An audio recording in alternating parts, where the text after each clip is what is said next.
Hello everyone, कैसे हैं आप सभी लोग। उम्मीद करता हूं बढ़िया होंगे, मस्त होंगे। बच्चों, आज हमारा डे 1 है, जो कि मेरा फॉर्मूला है 2+3+3 फॉर्मूला। क्या है इसका मतलब, मैंने स्ट्रेटजी वाली वीडियो में बता दिया था, जहां हम 10 दिन का युद्ध लड़ रहे हैं। 10 दिन का बैटल वाली वीडियो थी। 2 दिन के अंदर हम 27 से 30 मार्क्स सिक्योर करेंगे। ये वो चैप्टर है जो बहुत ईजी है। 2 दिन चलने वाले हैं। ये वीडियो आपको रिकॉर्डेड मिलने वाली है, प्रीमियर भी नहीं लगेगा। जितनी स्पीड में चाहे उतनी देख लेना, बट करने के बाद प्रैक्टिस जरूर करना। प्लस टेलीग्राम ज्वाइन करना, वहां पर 2 शीट पर डे डालूंगा, दोनों की प्रैक्टिस करना है। और अगर मुझसे पढ़ रहे हो तो सारा चीज मुझसे ही पढ़ना, उसके अलावा किसी और के पास मत जाना। क्योंकि ये आदत जो तुम्हारी है कि इसकी भी देख लूं, वो भी पढ़ा रहा है उसकी भी देख लूं, ये भी पढ़ा रहा है उसकी भी देख लूं, सब चीजें सेम ही पढ़ाते हैं। जिससे समझ में आए उससे पढ़ना, ठीक है जी। चलिए स्टार्ट करते हैं। हमारी चेकलिस्ट चेक कर लेते हैं एक बार। रियल नंबर 6 नंबर देखे जाएगा, polynomial, quadratic, probability, area related to circle. ये वो 5 चैप्टर जो बहुत इजी हैं, बेहद आसान है। क्लास के बाद केवल प्रैक्टिस करना, आपका पूरा का पूरा काम हो जाएगा। डन है बच्चों। अच्छा, पहली चीज तो ये थी। दूसरी चीज ये थी कि आपको पता है सेट अलग अलग बनते हैं। जरूरी नहीं है कि हर सेट में सेम सवाल जाए। तो इसका मतलब ये है कि मैं आपको वैरायटी ऑफ क्वेश्चंस भी बहुत सारे कराऊंगा। प्लस जो बच्चे बेसिक वाले हैं, अपने माइंड में ये मत रखो कि बेसिक बहुत आसान आएगी। पिछले कुछ पीवाईक्यू उठा के चेक करो कि बेसिक में कुछ सवाल ऐसे होते हैं जो स्टैंडर्ड से भी ऊपर के होते हैं। ठीक है, तो पूरी की पूरी प्रैक्टिस करना, बेसिक स्टैंडर्ड अपने दिमाग में मत रखना। चलिए बच्चों स्टार्ट करते हैं। अब मुझे बता दो आप लोग कि सबसे पहले कौन सा चैप्टर कराएं। सबसे पहले कौन सा चैप्टर कराएं, बोलो बेटा। पॉलिनोमियल, चलिए एरिया रिलेटेड सर्किल, चलो ठीक है। सीक्वेंस से चलें, मैं बताता हूं कैसे पढ़ते हैं। सुनो, हम आज के डे में सारे चैप्टर कर लेंगे, बट आज के डे में हम वो सवाल सबसे ज्यादा करके जाएंगे जो 70 से 80% जिनका लेवल रहता है। मतलब ये हो कि जिनका लेवल उतना टफ नहीं है। कुछ क्वेश्चन मैं छोड़ के जाऊंगा जो कि कल आगे करेंगे, ठीक है। वो हमारा डे 2 होगा, समझ में आता है। तो चलिए सबसे पहले हम स्टार्ट करते हैं ऐसा चैप्टर जो बहुत जल्दी और इजी वे में कवर हो जाए। वो है आपका पॉलिनोमियल और क्वाड्रेटिक। ये 2 अलग चैप्टर हैं, लेकिन कंसेप्ट में एक ही बार बता दूंगा दोनों के। डन है बच्चों, पॉलिनोमियल समझ में आता है, क्लियर है क्या। आइए सबसे पहले पॉलिनोमियल और क्वाड्रेटिक को कवर करना स्टार्ट करते हैं बच्चों। चलिए, पॉलिनोमियल एंड क्वाड्रेटिक इक्वेशन, ठीक है। अब यहां पर हमको ऐसा पॉलिनोमियल पढ़ना है जिसकी डिग्री होती है 2। यहां पर हमको ऐसा पॉलिनोमियल पढ़ना है जिसकी डिग्री 2 होती है। यानी कि बच्चों हमको यहां पर क्वाड्रेटिक पॉलिनोमियल पढ़ना है। क्या पढ़ना है? Quadratic polynomial. क्वाड्रेटिक का मतलब क्या होता है? जिसकी डिग्री कितनी हो बेटा? जिसकी डिग्री कितनी हो मेरे प्यारे बच्चे? 2 हो। जिसकी डिग्री कितनी हो? 2 हो, उसको क्वाड्रेटिक बोलेंगे। और जिसके बहुत सारे टर्म हो उसको पॉलिनोमियल बोला जाएगा।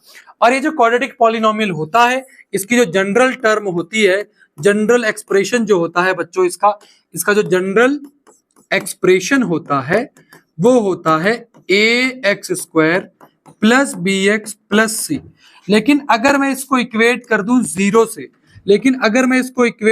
0 से, तो ये पॉलिनोमियल ना कहला करके क्या बन जाता है? क्वाड्रेटिक इक्वेशन बन जाता है। क्या बन जाता है? क्वाड्रेटिक इक्वेशन बन जाता है, ठीक है जी। और यहां पर जो x की वैल्यू आती है, यहां पर जो x की वैल्यू आएगी, जो इस पूरी इक्वेशन को 0 कर देगी, उस x की वैल्यू को हम कहते हैं रूट सॉल्यूशन या 0 कहते हैं। क्या कहते हैं? रूट सॉल्यूशन या 0 कहते हैं। अब क्योंकि क्वाड्रेटिक में डिग्री कितनी है? 2, इसीलिए यहां पर जो क्वाड्रेटिक के रूट सॉल्यूशन है 0 होंगे। ये कितने होंगे? ये 2 होंगे। इसका मतलब number of degree is equals to number of zeros. Assertion reason में ये सवाल पूछ सकता है। Number of degree is equals to number of zeros. कितने 0 होंगे? 2 होंगे। एक को कहा जाएगा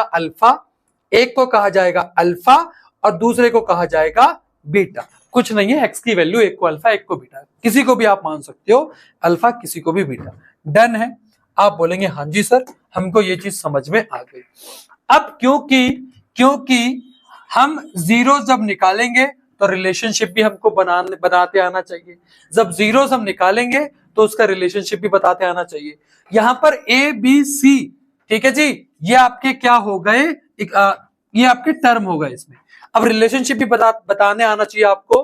तो रिलेशनशिप होता है अल्फा प्लस बीटा बराबर माइनस का बी अपॉन में ए।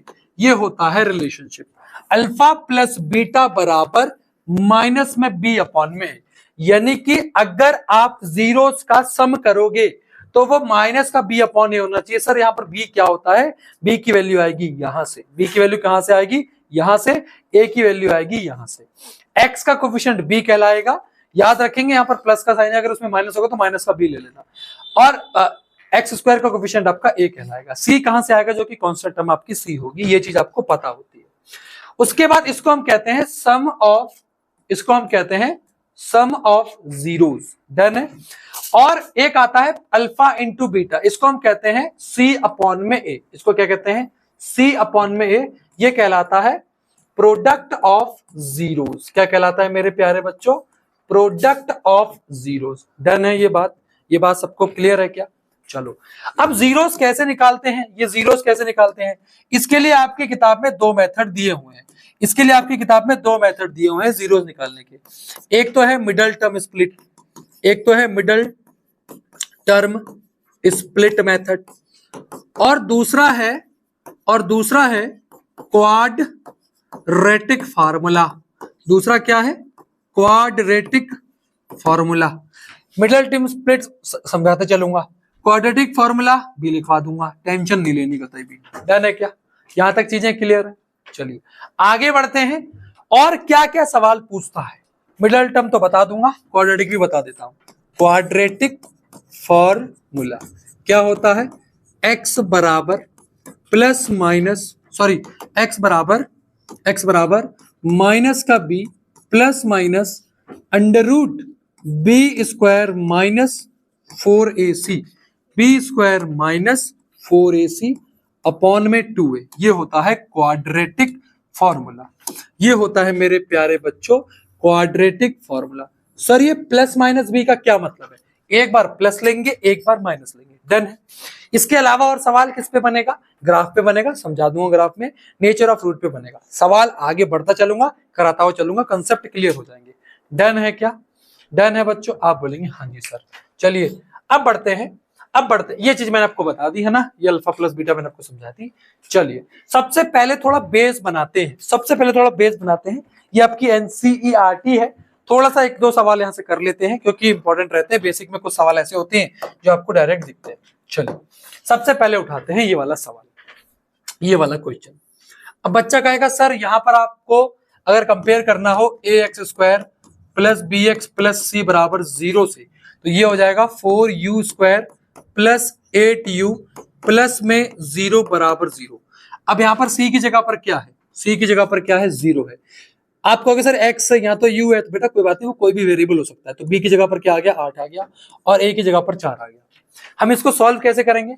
हम यहाँ 4u दिख रहा है, a या 8u दिख रहा है, तो अगर मैं 4u कॉमन ले लूं तो यहाँ क्या बचेगा? यहाँ बचेगा 2u प्लस 4 बराबर में 0। यही तो बचेगा। सॉरी 4u कॉमन ले लिया ना, तो यहाँ बचेगा मेरा, अच्छा यहाँ 4u क्यों बच रहा है बेटा? 4u कॉमन चलेगा तो यहाँ केवल u बचेगा, और यहाँ पे 2 बचेगा बराबर में 0। डन है क्या? अब इसको मैं क्या करूंगा? ये जो चीज मुझे दी हुई है इधर 4u, इसको भी मैं 0 से इक्वेट करूंगा, और यहाँ जो चीज लिखी हुई है u प्लस 2, इसको भी मैं 0 से इक्वेट करूंगा। तो u की वैल्यू यहाँ से क्या आ गई? 0 अपॉन में 4, यानी कि u की वैल्यू 0 आ गई। और दूसरी वैल्यू क्या आ गई? u बराबर माइनस का 2। इसका मतलब दो आंसर आ गए मेरे, एक 0 आ गया और दूसरा क्या आ गया? माइनस का 2। एक क्या आ गया? 0 आ गया, दूसरा क्या आ गया? माइनस का 2। क्या बच्चों डन हुई ये बात? इसका मतलब ये हुआ मेरे प्यारे बच्चों कि अल्फा की वैल्यू ये रही और बीटा की वैल्यू ये रही। अल्फा की वैल्यू ये रही, बीटा की वैल्यू ये रही। अब रिलेशनशिप भी वेरीफाई करना है, तो जिस सवाल में बोले कि रिलेशनशिप वेरीफाई करो तो करना तो पड़ेगा। ठीक है जी, हमको करना तो पड़ेगा। तो क्या करेंगे? अल्फा प्लस बीटा बराबर माइनस का b अपॉन में a। अल्फा का वैल्यू 0 है, बीटा का वैल्यू माइनस का 2 है, बराबर माइनस, और b का वैल्यू क्या आया था बेटा? यहाँ से 8 आया था, और a का वैल्यू क्या है बेटा? a का वैल्यू क्या है? 4 है। ठीक है जी, तो 0 प्लस माइनस यानी कि माइनस का 2, और यहां से इसको 2 बार काटोगे तो ये आ गया आपका माइनस का 2। डन है क्या? क्या हमने वेरीफाई कर दिया? अल्फा प्लस बीटा वेरीफाई कर दिया। अब हम अल्फा इंटू बीटा वेरीफाई करते हैं। ये क्या होता है, सी अपॉन में ए। अल्फा का वैल्यू कितना है, 4 है, सॉरी अल्फा का वैल्यू 0 है, अल्फा का वैल्यू क्या है 0 है, और बीटा का वैल्यू कितना है -2। सी का वैल्यू 0 है और ए का वैल्यू कितना है 4 है। क्या दोनों तरफ 0 आ रहा है, क्या दोनों तरफ 0 आ रहा है, क्या दोनों तरफ 0 आ रहा है बेटा, क्या दोनों तरफ 0 आ रहा है। ये वेरिफिकेशन ऐसे होता है बच्चों। डन है बच्चों, डन है क्या, कोई प्रॉब्लम। ये हमारा वेरिफिकेशन हो गया। डन है बोलो, कोई प्रॉब्लम, कोई प्रॉब्लम नहीं ना। चलो इसे रेज कर दो बेटा, क्योंकि मुझे थोड़ा सा स्पेस चाहिए सेकंड वाला क्वेश्चन सॉल्व करने को। इससे आपका एनसीईआरटी के बेस भी मजबूत रहेगा, क्योंकि ऐसा होता है ना कि कभी कभी वेरिएशन नहीं दिख रहे होते तो सवाल एनसीईआरटी से एज इट इज आ गए, तो वो भी करते हुए चलना यार। ये मत सोचना कि सर क्यों करा रही दोबारा, इसे करने तो है बेटा। अगला सवाल देखना, t² - 15 यहां कैसे निकालेंगे, यहां कैसे निकालेंगे, यहां कुछ नहीं करना। अगर t² - 15 को मैं देखूं, t² - 15 इसको मैं 0 रख देता हूं, तो अगर कंपैरिजन करता हूं ax² bx प्लस सी बराबर 0 से, तो आपको एक चीज पता लग गई कि यहाँ पर x जगह केवल t आया है, तो a का वैल्यू क्या आ गया, a का वैल्यू 1 आ गया। b का वैल्यू क्या आया, क्या आपको केवल t दिख रहा है, t की पावर 1 दिख रही है, नहीं दिख रही है, तो b की वैल्यू क्या है यहाँ पर 0 है।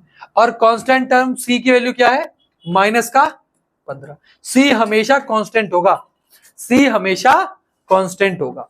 डन है। अब इसको सोल्यूशन कैसे करेंगे, सॉल्व कैसे करेंगे, सॉल्व कैसे करेंगे बेटा, सॉल्व हम ऐसे करेंगे t² बराबर 15, क्योंकि माइनस का 15 उधर जाएगा तो प्लस का हो जाएगा। यहां से t की वैल्यू क्या आएगी, t की वैल्यू आएगी √15।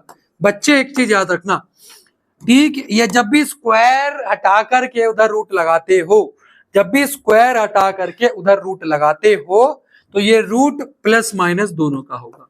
इसका मतलब t की दो वैल्यू आ गई, एक आया माइनस का √15 और एक आया प्लस का √15। डन है, ये चीज समझ में आती है ना, ये चीज समझ में आती है।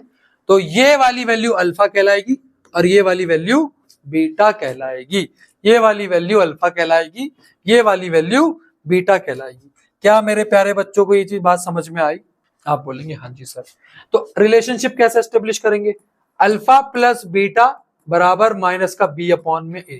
तो अल्फा का वैल्यू आ गया आपका माइनस का √15 और बीटा का वैल्यू प्लस का √15। 0 b का वैल्यू 0 है अपॉन में a का वैल्यू कितना है 1 है। 15 में से 15 कट गया, यहाँ भी 0 यहाँ भी 0। बेटा मैथमेटिक्स में एक चीज याद रखना, डिनोमिनेटर में 0 अनडिफाइन होता है, यहाँ पर न्यूमरेटर में 0 है, तो ये आपका रिलेशनशिप हमने एस्टेब्लिश कर दिया। आपका रिलेशनशिप नहीं, सॉरी इस इक्वेशन का, ठीक है, आपको तो मैं एस्टेब्लिश नहीं कर पाऊंगा। अल्फा इंटू बीटा क्या होता है, c अपॉन में a। अल्फा का वैल्यू माइनस का √15, बीटा का वैल्यू प्लस का √15। c का वैल्यू कितना है बेटा, c का वैल्यू कितना है बेटा माइनस का 15 और a का वैल्यू कितना है 1 है। देखो रूट रूट मतलब √15 की √15 से मल्टीप्लाई करूंगा 15 आएगा, लेकिन ये माइनस का 15, तो यानी कि माइनस का 15 बराबर माइनस का 15, ये एस्टेब्लिश हो गया, रिलेशनशिप एस्टेब्लिश कर दिया। डन है। √3 की √3 से मल्टीप्लाई करते हैं तो √3 की जब हम √3 से मल्टीप्लाई करेंगे तो 3 आता है। सिमिलरली √15 की √15 से मल्टीप्लाई करें तो 15 आया, लेकिन बाहर साइन माइनस का था इसलिए माइनस का 15 आया। डन है। बहुत इंपॉर्टेंट सवाल था ये, एग्जाम में दिखता है बच्चे कंफ्यूज रहते हैं। करते हुए चलिएगा बेटा, करते हुए चलिएगा। डन है क्या, चलो अब ये वाला सवाल मिडिल टर्म स्प्लिट का है, ये वाला सवाल मिडिल टर्म स्प्लिट का है, ठीक है जी। मतलब यहाँ भी वही कर रहे थे, बट यहाँ पर क्या था कि वो तीसरा टर्म नहीं था। अब यहाँ इसको करेंगे, अब इसको पहले सोल्यूशन निकालेंगे, फिर इसमें हम रिलेशनशिप एस्टेब्लिश करेंगे, ठीक है जी। डन है बच्चों, डन है, आप बोलेंगे हाँ जी सर, हमको यहाँ तक चीजें क्लियर, ठीक है, कोई दिक्कत तो नहीं, पक्की बात है बच्चों। चलो आगे बढ़ते हैं, आगे बढ़ते हैं और थोड़ी सी वार्तालाप और करेंगे, थोड़ी सी वार्तालाप और करेंगे बच्चों इस क्वेश्चन पे। चलिए करेगा प्रयास, जरा खुद से जरा करो इसको, मिडिल टर्म स्प्लिट को करो, जरा करने का प्रयास करो, करेंगे जरा,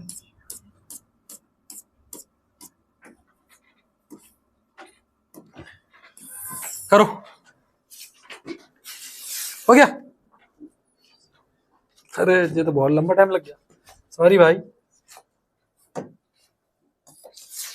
चलो तो क्या करेंगे, देखो यहां कुछ नहीं करना होता, A X square plus B X plus C बराबर 0।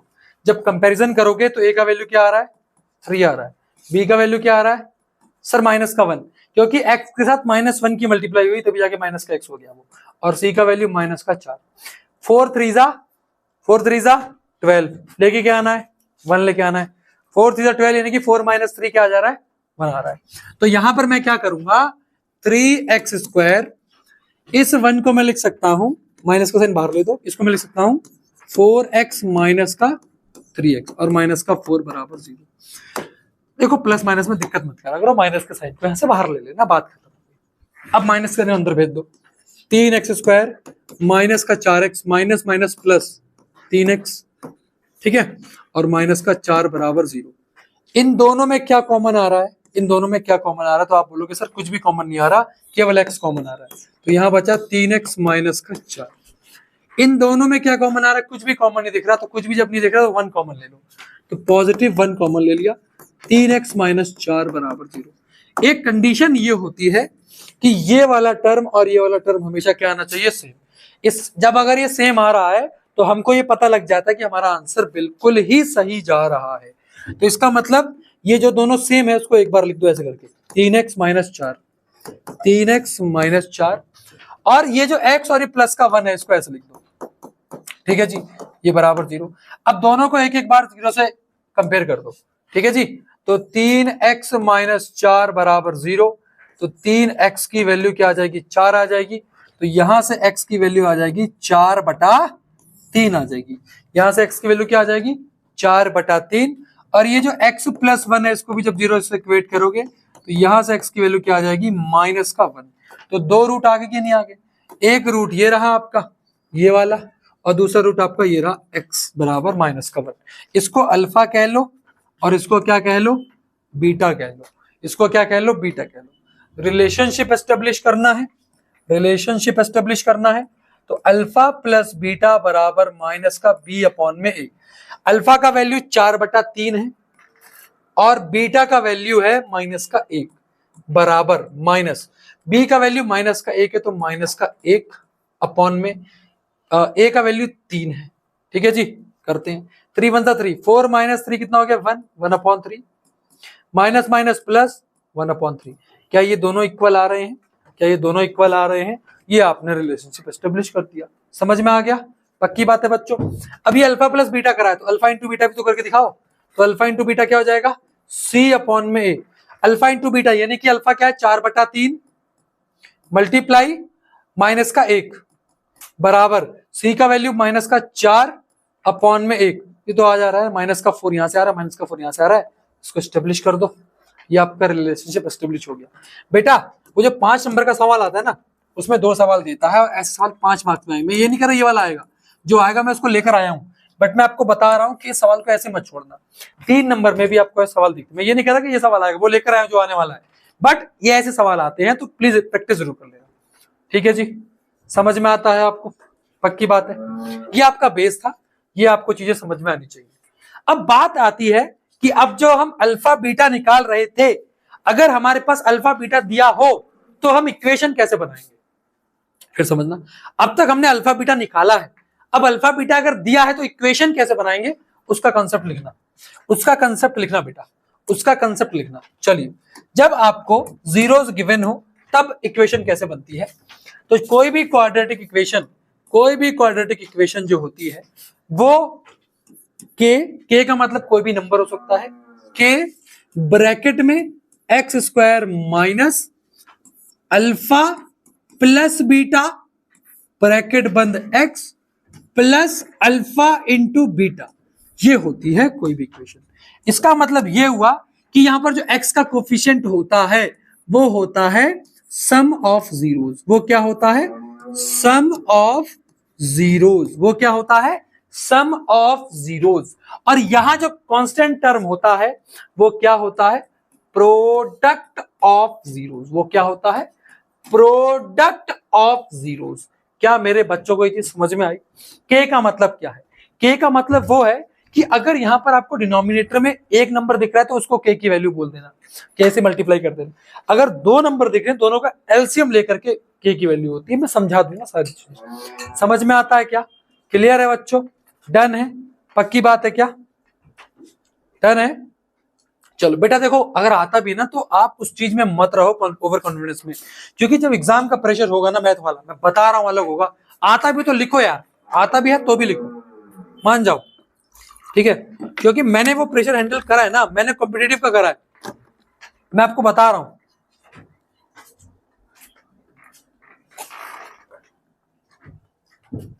डन है बच्चों? बोलो। चलो क्वेश्चन करते हैं इस पे। देखो, फाइंड अ क्वाड्रेटिक पॉलिनोमियल, आपको क्वाड्रेटिक बनाना है जिसका सम और प्रोडक्ट दिया है, जिसका सम और प्रोडक्ट दिया है किसका? जीरोस का। इसका मतलब ये जो माइनस का 3 दिया है ये सम है, माइनस का 3 क्या है? अल्फा प्लस बीटा की वैल्यू, और प्रोडक्ट का मतलब क्या हुआ? अल्फा इंटू बीटा की वैल्यू, जो कि क्या है? अच्छा, अल्फा प्लस बीटा का एक और मतलब होता है, वो क्या होता है? अल्फा प्लस बीटा का मतलब एक और चीज होती है, क्या होती है? माइनस का बी अपॉन ए भी होती है, और अल्फा इंटू बीटा की वैल्यू और क्या होती है? सी अपॉन ए भी होती है। ये भी चीज हमको पता है, ठीक है? आओ कैसे बनाते हैं देखना ध्यान से। क्वाड्रेटिक इक्वेशन क्या होती है? के x square minus alpha plus beta into x plus में अल्फा इंटू बीटा, यही तो होती है। चलिए वैल्यू रखते हैं, के x square minus alpha plus beta कितना दिया है? अल्फा प्लस बीटा दिया है माइनस का 3 एक्स, और अल्फा इंटू बीटा कितना दिया है? 2 दिया है, ठीक है?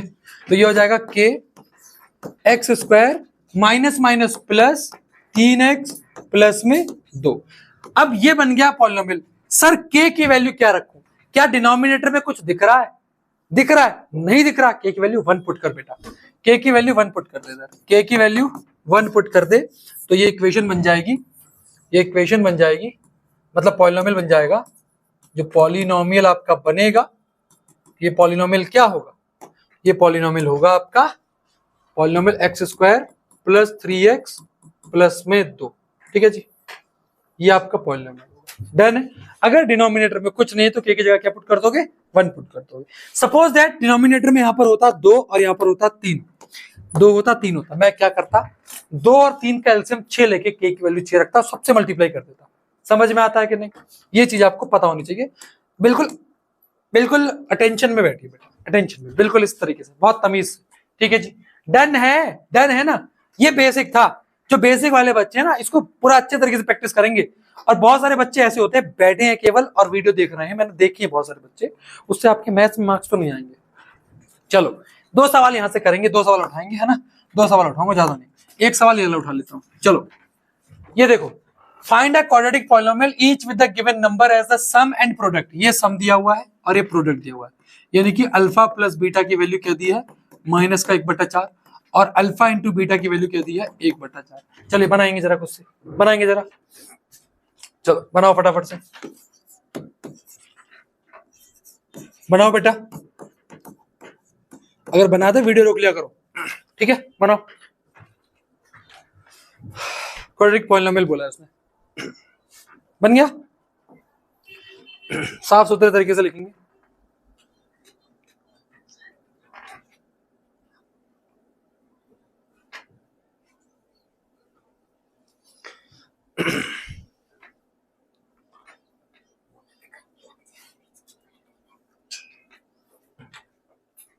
डन है बच्चों? चल बनाएगा, के x square minus alpha plus beta x plus alpha into beta, ठीक है? एग्जाम के प्रेशर में आप माइनस को प्लस लिख दोगे, मुझे पता है, देख लेना। के x square minus alpha plus beta की वैल्यू कितनी थी? माइनस का 1/4, यानी कि माइनस का 1/4, यहां पर एक्स हो गया, प्लस अल्फा इंटू बीटा की वैल्यू क्या दी है? 1/4। अब मुझे बताओ के की वैल्यू क्या रखूं? अब मुझे बताओ के की वैल्यू क्या रखूं? 4 यहां भी है, 4 यहां पे, 4 का एलसीएम क्या होता है? 4 और 4 का एलसीएम 4 ही होता है। तो अब मैं के की वैल्यू यहां पर रखूंगा 4, के की वैल्यू यहां पे रखूंगा 4, ठीक है जी? तो अब क्या होगा? जैसे मैं के की वैल्यू 4 रखूंगा तो ये सबसे मल्टीप्लाई हो जाएगा, यहां भी होगा, यहां भी होगा, यहां भी होगा, यहाँ भी होगा, वहां भी होगा, हर जगह जलवा होगा ना। तो k की मतलब 4 की मल्टीप्लाई एक्स स्क्वायर से, माइनस माइनस प्लस 4 की मल्टीप्लाई यहां भी होगी, प्लस 4 की मल्टीप्लाई यहां भी होगी। ठीक है, समझ में आता है कि नहीं? सबसे इस टर्म से भी होगी, इस टर्म से भी होगी, इस टर्म से भी होगी। तो 4 से 4 कट गया, 4 से 4 कट गया, ये इक्वेशन बनेगी 4x square plus 1 into x x और 1 इंटू 1 यानी कि 1, 4x square plus x plus में 1 इक्वेशन बनेगी। समझ में आता है कि नहीं? ये तरीका होता है बिल्कुल एक्यूरेट, ये तरीका होता है बिल्कुल ही बाबा एक्यूरेट। डन है क्या? एक सवाल और उठा लेता हूं यहां से, ये वाला उठा लूं क्या? ये चलो ठीक है जी।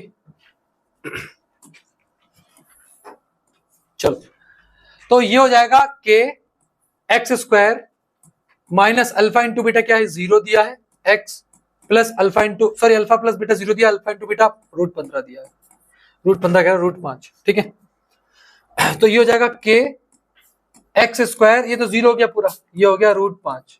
ठीक है, तो यहाँ के की वैल्यू 1 पुट कर दोगे तो इक्वेशन बन जाएगी x square plus root 5, root 5। Done है, डन है, ये हो गया। अब कर लोगे ना इसे? ठीक है, अब ये एनसीईआरटी वाला फोल्डर कर लेना जरा खुद से। डन है क्या? डन है बच्चों? बोलो, कोई दिक्कत, कोई प्रॉब्लम? आप बोलोगे नहीं सर। ठीक है जी, चलिए बनाइए। एक नंबर का सवाल एमसीक्यू देखना। If the sum of zeros of the polynomial, if the sum of zeros of the polynomial 2x square minus K root 2x plus 1 is root 2, sum of zeros of polynomial, sum of zeros, इसका मतलब क्या दिया है आपको? इसका मतलब आपको alpha plus beta दिया है। क्या दिया है? Alpha plus beta. Sum of zeros का मतलब क्या होता है? अल्फा प्लस बीटा दिया है, और वो कितना दिया है? वो दिया है रूट 2। वो कितना दिया है? रूट 2, यानी कि अल्फा प्लस बीटा की वैल्यू रूट 2 दी है। मुझे एक बात आओ, अल्फा प्लस बीटा होता क्या है? क्या होता है? माइनस का बी अपॉन ए होता है, यही तो होता है। अगर मैं यहां पर चेक करूं इस पॉलिनोमियल में, b का वैल्यू क्या है? b का वैल्यू है माइनस का रूट 2k। b का वैल्यू क्या होता है? ये जो x का कोफिशिएंट होगा वही b का वैल्यू होता है। तो यहां में b का वैल्यू आ गया, a का वैल्यू 2 दिया है, तो अल्फा प्लस बीटा की वैल्यू रूट 2 है बराबर माइनस, और b का वैल्यू हमें दिया है माइनस का k रूट 2, और a का वैल्यू दिया है 2। डन है? आप बोलोगे हाँ जी सर।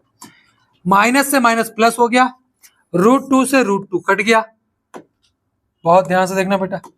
ठीक है, रूट 2 से रूट 2 कट गया, क्योंकि हमने सामने नीचे आ जाएगा तो कट सकता है। माइनस माइनस प्लस हो गया, 2 यहां आ जाएगा, तो k की वैल्यू यहां से क्या आ गई बेटा? 2 आ गई। k की वैल्यू यहां से क्या आ गई? 2 आ गई। डन है बच्चे? बच्चे बोलो डन है, कोई दिक्कत तो नहीं? सबका 2 आ गया था ना? सबका 2 आ गया था। माइनस कैसे आ गया बेटा? माइनस माइनस प्लस हो गया बेटा, माइनस तो है भी नहीं ऑप्शन। डन है बच्चों? डन है? पक्की बात है? सवाल ऐसे पूछेंगे बेटा। चलो बेटा, तो ये क्वेश्चन देखना जो कॉन्सेप्ट हमने सीखा है। क्या कह रहा था? Zeros of a polynomial x square plus P x plus Q R the twice of the zeros of this polynomial. आपको पी का वैल्यू बताना है बेटा, बहुत ध्यान से देखना, बहुत ध्यान से देखना। आपको इस पी का वैल्यू निकालना है, इस पी का वैल्यू निकालना है। ठीक है, मुझे एक बात बता सकते हो आप लोग? एक बात बता सकते हो कि ये जो p का वैल्यू है ये कैसे निकलेगा? बहुत ध्यान से समझना, मुझे इस p का वैल्यू निकालना है। तो कोई भी क्वाड्रेटिक इक्वेशन के x square minus alpha plus beta into x plus alpha into beta की फॉर्म में होती है कि नहीं होती? आप बोलेंगे हाँ जी सर। ठीक है जी, समझ में आता है कि नहीं? अब एक चीज बहुत ध्यान से देखना, अब यहां पर ये प्लस आपका प्लस का साइन है, राइट? यहां माइनस का साइन है, तो इसका मतलब मैं ये कह सकता हूं कि माइनस का अल्फा प्लस बीटा की वैल्यू आपको निकालनी है। और ये कैसे आती है? ये आती है बी अपॉन माइनस के बी अपॉन ए से आती है। अब लेकिन एक चीज याद रखना, सुनो, मैं एक बात बोल सकता हूं कि क्वेश्चन ने बोला कि ये ट्वाइस है, ट्वाइस द जीरोस ऑफ, तो अगर मैं इसका जीरो निकालूं, इसका जीरो, इसका मैं अल्फा बीटा कैसे, इसका माइनस माइनस अपॉन में ए क्या है 4 है, क्या होगा? इसका ये दुगना, ये चीज समझ में आती कि नहीं? तो 2 से ये कटेगा 2 बार, 2 से ये 2 बार कट गया, माइनस माइनस प्लस हो जाएगा, यानी कि माइनस अल्फा प्लस बीटा की वैल्यू क्या हो गई, 5/2 हो गई। इस माइनस के साइन को इधर ले आओ, तो अल्फा प्लस बीटा निकालना था आपको, जो कि कितना हो गया, माइनस का 5/2। समझ में आता है कि नहीं? माइनस का 5/2, ये इस क्वेश्चन का आंसर हो जाएगा। फिर से एक बार समझेंगे इस सवाल को। ये जो एक पॉलिनोमियल दिया है, ये इस फॉर्म में होगा, इस फॉर्म से बनेगा, के x square minus alpha plus beta into x plus alpha beta. समझ में आता है कि नहीं आता है? डन है क्या बच्चों? फिर से समझाता हूँ, ठीक है? फिर समझ, देखना बेटा, ये जो पॉलिनोमियल है ये इस फॉर्म में होगा, यहां होता है माइनस साइन, यहाँ क्या दिख रहा है तुम्हें, प्लस का साइन दिख रहा है, तो इसका मतलब ये वैल्यू नेगेटिव में आएगी, तभी तो नेगेटिव नेगेटिव पॉजिटिव होगा। तो इसका मतलब ये है क्या, यहाँ पर तुम्हें पी दिख रहा है, ये एक्स का पी तो होगा, मैंने इसको पी माना, लेकिन ये साइन पॉजिटिव का है तो ये नेगेटिव होता है, ये नेगेटिव है, इसका मतलब ये वैल्यू भी नेगेटिव आएगी। तो इसका मतलब मैंने यहाँ पर ले लिया माइनस का पी, मतलब ये वाली वैल्यू मैंने नेगेटिव में ले ली, तो नेगेटिव अल्फा प्लस बीटा ले लिया मैंने। ये जो वैल्यू आएगी वो इस वाले जीरोस की दुगनी होगी, तो इसका अल्फा प्लस बीटा मतलब ये इसके जीरोस का दुगना ही होगा, तो मैंने इस वाले का अल्फा प्लस बीटा निकाला, जो कि क्या होता है, माइनस का बी अपॉन ए। तो मैंने माइनस का बी अपॉन ए निकाला, लेकिन इसका मैंने क्या कर दिया, दुगना कर दिया। दुगना समझ में आता है, 2 से मल्टीप्लाई कर दी, 2 से ये 2 बार कट जाएगा, 4 बचेगा, मतलब 2 से 4 2 बार कट जाएगा, तो यानी कि मैं 5.2 बचा। मुझे केवल यही वैल्यू चाहिए, यही तो पी की वैल्यू होगी, यही तो पी की होगी, तो माइनस को मैंने उधर भेज दिया, तो अल्फा प्लस बीटा जो कि पी की वैल्यू है, जो कि कितनी आई, माइनस का 5/2 आई। समझ में आई बात? ये डन है। तो इस तरीके से आप करेंगे। और तो दूसरा तरीका है कि आप पहले इसकी रूट निकालो, फिर वैल्यू पुट करके फिर निकाल दो। डन है? क्लियर है क्या बच्चों? आओ अब इसको बाद में करते हैं, ये बाद में कर लेना। चलो, हाँ, which of the following equation has 2 as a root? 2 किसका रूट है इसमें? 2 किसका रूट है? समझ में आता है? अब यहां आपको क्या करना पड़ेगा, which of the following equation has 2 as a root, किसका आंसर 2 हो सकता, 2 रखने पे 0 आएगा। पुट करके देखो फटाफट से, 2 का स्क्वायर 4, 4 दूनी 8, तो 4 माइनस 8 प्लस 5, ये तो आंसर नहीं हो सकता। 4 और 6, 4 प्लस 6 माइनस 12, ये भी आंसर नहीं हो सकता। 4 दूनी 8, 8 माइनस 14 प्लस का 6, ये हो रहा है, तो यही आंसर है। डन है क्या? समझ में आता है कि नहीं आता है? अरे बेटा, क्वेश्चन कह रहा था कि इसमें से कौन सी इक्वेशन ऐसी है जिसका रूट 2 होगा, यानी कि जिसमें एक्स की वैल्यू 2 होगी। आप पुट करके देख लो, मतलब जिसको पुट करने पे सब 0 हो जाए। यहां भी 0 नहीं हो रहा, यहां भी 0 नहीं हो रहा, ये ऑप्शन ऐसा था जहां 0 बन रहा है, चेक कर लो। 2 का स्क्वायर 4 हो जाएगा, 4 दूनी 8 माइनस 7 इंटू 2 प्लस 6, 7 दूनी 14 माइनस का 14, 8 और 6 14 प्लस का 14, कट जाएगा आपस में। यही ऑप्शन आंसर है जो आपका 0 दे रहा है। डन है? सवाल समझ में आ गया? क्लियर है? पक्की बात है? चलो बताएंगे। If 1 0 of the quadratic polynomial kx square plus 4x plus k is 1, then the value of k is, क्या बोला है? If 1 0 of quadratic polynomial is 1, इसका मतलब x की वैल्यू 1 दी है, तो k 1 का square minus 4 into 1 plus k बराबर 0, तो ये हो जाएगा k माइनस 4 प्लस k बराबर 0, k 2k बराबर 4, तो k की वैल्यू क्या आ गई बेटा, यहां से 2 आ गई, यानी कि ऑप्शन नंबर ए। डन है? समझ में आ गया? कोई problem?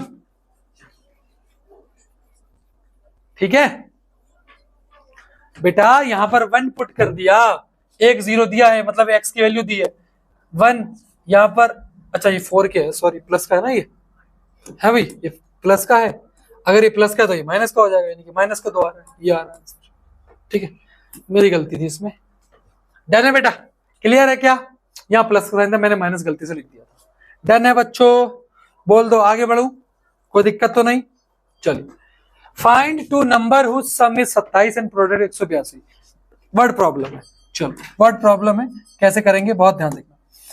2 number whose sum is 27, तो यहां पर लेट करूंगा, let first number be x, पहला नंबर x है।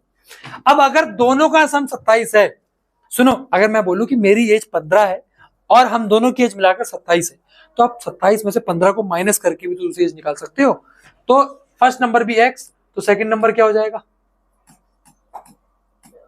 सेकंड नंबर भी क्या हो जाएगा, 27 माइनस एक्स हो जाएगा। समझ में आता है?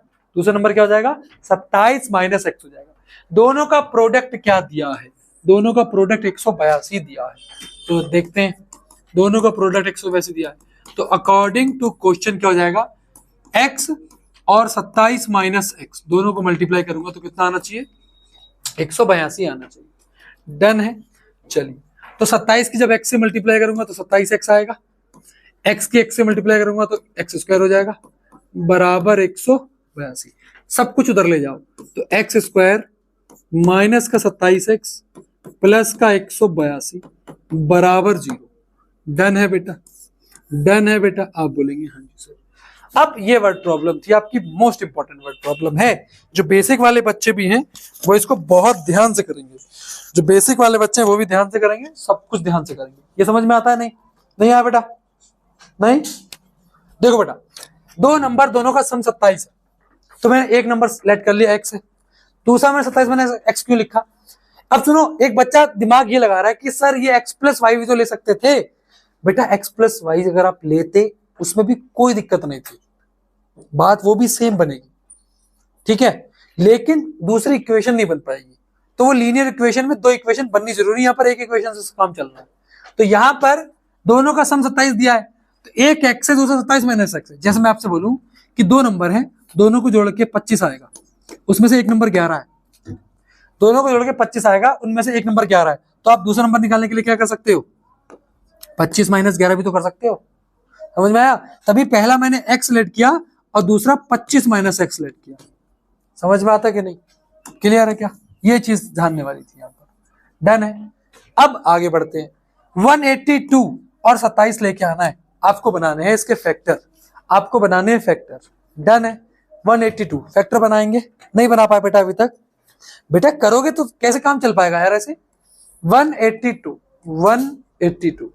291 सा 7 13 सा और 13 1 सा 27 आएगा, यानी कि 7 दूनी 14 और 13, 14 और 13 27 भी होता है, 14 गुना 13 182 भी होता है। तो यहां पर मैं लिख सकता हूं एक्स स्क्वायर माइनस का साइन बाहर रख दो, 14x प्लस 13x और प्लस में 182 बराबर 0। डन है, डन है। एक्स स्क्वायर माइनस का 14x माइनस का 13x प्लस का 182 बराबर 0। ठीक है। अब x अगर मैं कॉमन ले लूं पहले वाले केस में तो x माइनस 14 बचेगा, ठीक है। और दूसरे में अगर मैं माइनस का 13 कॉमन ले लूं तो यहां से बचेगा x माइनस का 14, ठीक है। दोनों सेम है, तो x माइनस 14 और x माइनस 13, तो एक वैल्यू आ जाएगी 14 और एक वैल्यू आ जाएगी 13।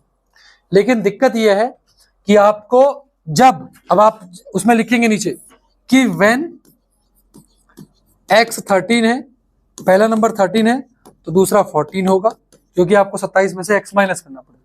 और दूसरा आपको लिखना पड़ेगा व्हेन फर्स्ट नंबर जो होगा, फर्स्ट नंबर 14 है तो सेकंड नंबर 13 होगा, क्योंकि 27 में से आपको माइनस करना है। समझ में आता कि नहीं यार? पहला नंबर ये दूसरा ये होगा, तो पहला अगर आप 13 लोगे तो 27 में से 13 माइनस करो 14 आ गया। अब पहला नंबर अगर आप 14 लोगे तो दूसरा 13 होगा। डन है। उसका ये मतलब नहीं कि यही दोनों नंबर है, नहीं, ये एक नंबर है। जब ये होगा तो 27 में से माइनस करोगे, ये दूसरा नंबर आएगा, इसमें 27 में से माइनस करोगे इसको तो 14 आएगा। डन है। तो ये समझ में आना चाहिए। डन है क्या? क्लियर है? आप बोलेंगे हाँ जी सर, हमको ये चीज क्लियर है। डन है बेटा, ये चीज पक्का, पक्की बात? आप बोलेंगे हाँ जी सर। चलिए अगला सवाल।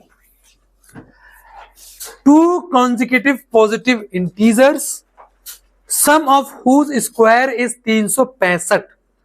दो consecutive positive integer है। देखो consecutive का मतलब होता है लगातार, consecutive का मतलब होता है लगातार। तो अगर एक x होता है तो दूसरा x प्लस 1 होगा, याद रखना ये consecutive होगा। लेकिन जब ऑड कॉन्जिक्यूटिव बोल दे तो पहला x होगा, दूसरा x+2 होगा, और जब भी वो इवन बोल दे तो पहला x होगा, दूसरा x+2 होगा। याद रखना। या जैसे 3 के पास 5 आता है तो उसमें 2 जुड़ता तभी तो 5 आएगा। जैसे 4 के बाद 6 आता है तो 2 जुड़ेगा तभी तो 6 आएगा। तो जब भी ऑड इवन बोले तो पहला x, दूसरा x+2, और जब लगातार कॉन्जिक्यूटिव बोले तो पहला x, दूसरा x+1। ये चीज समझ में आई सभी को? ये बात पक्का समझ में आई है ना? ठीक है।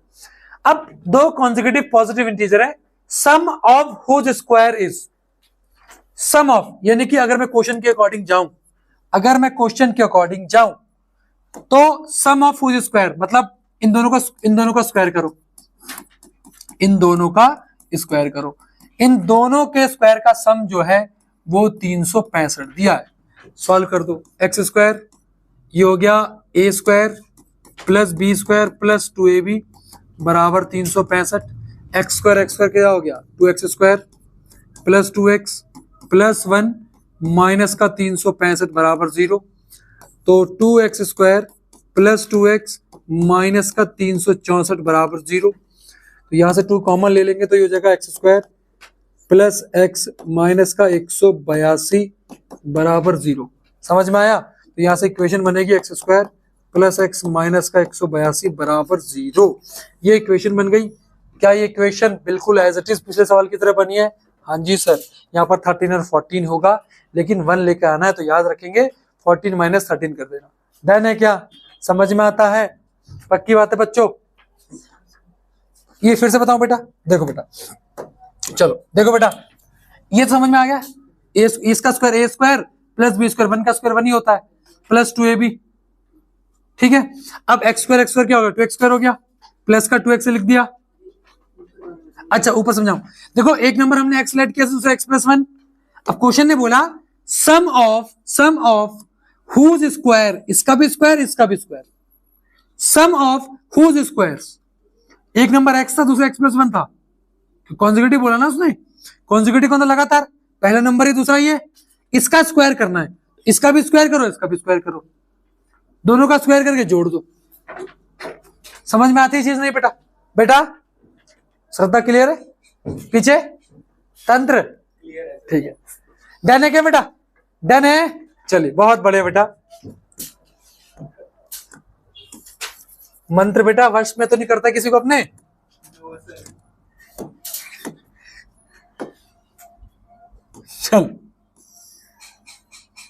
चलो करते हैं। ये तो सिंपल है, कर लो बेटा। 14 माइनस 13 कर देना। ठीक है, मैं नहीं कर रहा। डन है। चलो बहुत बढ़िया। तो ये do by yourself, do by yourself करो इधर। चलो चलिए, बहुत प्यारा सवाल, वेरी इंपॉर्टेंट। स्टैंडर्ड वाले अलर्ट हो जाओ, स्टैंडर्ड वाले अलर्ट हो जाओ। इंपॉर्टेंट लिख देता हूं। चल बेटा कर बेटा। Done. The altitude of a right angle triangle is 7 centimeter less than its base. If the hypotenuse is 13 centimeter, find the other two sides. बहुत इंपॉर्टेंट प्यारा सवाल, मार्क कर दे रहा हूं बेटा। फिर मत कहना कि सर आया था हम कर नहीं पाए। चलो बहुत प्यारा सवाल है। The altitude of a right angle triangle is, ठीक है, hypotenuse 13, hypotenuse दिया है, hypotenuse क्रिएट कर लेते हैं पहले। hypotenuse दिया है, जो दिया है उसमें पहले खुश रहो। क्या दिया है? हाइपोटेन्यूज दिया है। कितना दिया है? 13 दिया है। Altitude of right angle triangle is 7 centimetre less than it's base. तो मैं बेस को x मान लू, 7 centimetre less than it's base. Base से 7 कम है, बेस से 7 कम है। बेस क्या x है, तो बेस से 7 कम है। ठीक है, बेस x मान ले, बेस से 7 कम है। ठीक है, अगर थोड़ी बहुत अंग्रेजी आती है तो कर सकते हैं। तो पाइथागोरस थ्योरम क्या कहता है, पीजीटी क्या कहता है? क्योंकि यार राइट एंगल ट्रायंगल में पीजीटी लगेगा, पीजीटी। तो बाय पीजीटी क्यों लगा रहा हूं पीजीटी? क्योंकि राइट एंगल ट्रायंगल था। हाइपोटेनियस का स्क्वायर, बीसी का स्क्वायर, बीसी का स्क्वायर बराबर एबी का स्क्वायर, एबी का स्क्वायर प्लस एसी का स्क्वायर, एसी का स्क्वायर। डन है बच्चा पार्टी? आप बोलेंगे हाँ जी सर। बीसी कितना दिया? 13, तो 13 का स्क्वायर बराबर ए बी कितना दिया है? x दिया है, तो x का स्क्वायर। एसी कितना दिया है? x माइनस 7 का स्क्वायर। क्या मेरे बच्चों को ये बात क्लियर हुई? पक्की बात है भाई? डन है क्या? चलो कोई नहीं। 13 का स्क्वायर 169, 69 नहीं बेटा 169, एक्स का square plus A square plus B square minus 2ab यानी कि 14x। क्लियर है? पक्का? पक्का। 169 बराबर एक्स स्क्वायर क्या हो जाएगा 2x स्क्वायर माइनस का 14x प्लस का 49, सॉरी हाँ ठीक है प्लस का 49, इसको उधर ले जाओ तो 2x स्क्वायर माइनस का 14x प्लस का 49, ठीक है जी, ठीक है माइनस का, अच्छा ये उधर जाएगा तो माइनस का हो जाएगा ना, बराबर में 0। डन है बेटा। तो यहां से 2x स्क्वायर माइनस का 14x माइनस का 120 बराबर 0, माइनस का 120, ठीक है। यहां से अगर मैं 2 कॉमन ले लूं तो ये बचेगा x स्क्वायर माइनस का 7x माइनस का 60 बराबर 0। तो यहां जो मेरी क्वाड्रेटिक बनेगी वो क्वाड्रेटिक बनेगी ये क्या, एक्स स्क्वायर माइनस का 7x माइनस का 60 बराबर 0। ये मेरी क्वाड्रेटिक बनेगी, ये मेरी क्वाड्रेटिक बनेगी। डन है? ये मेरी क्वाड्रेटिक बनेगी। डन है? क्लियर है ना? पक्का बच्चों? चलो अब सॉल्व करते हैं इसको, बताएंगे बेटा सॉल्व करें। 60 बन जाए 60, 7 लेके आना है, क्या लाए 15 और 4, ठीक है 15 4 कहां से यार बेटा 12 और 5 आ रहा है ना, हाँ ठीक है।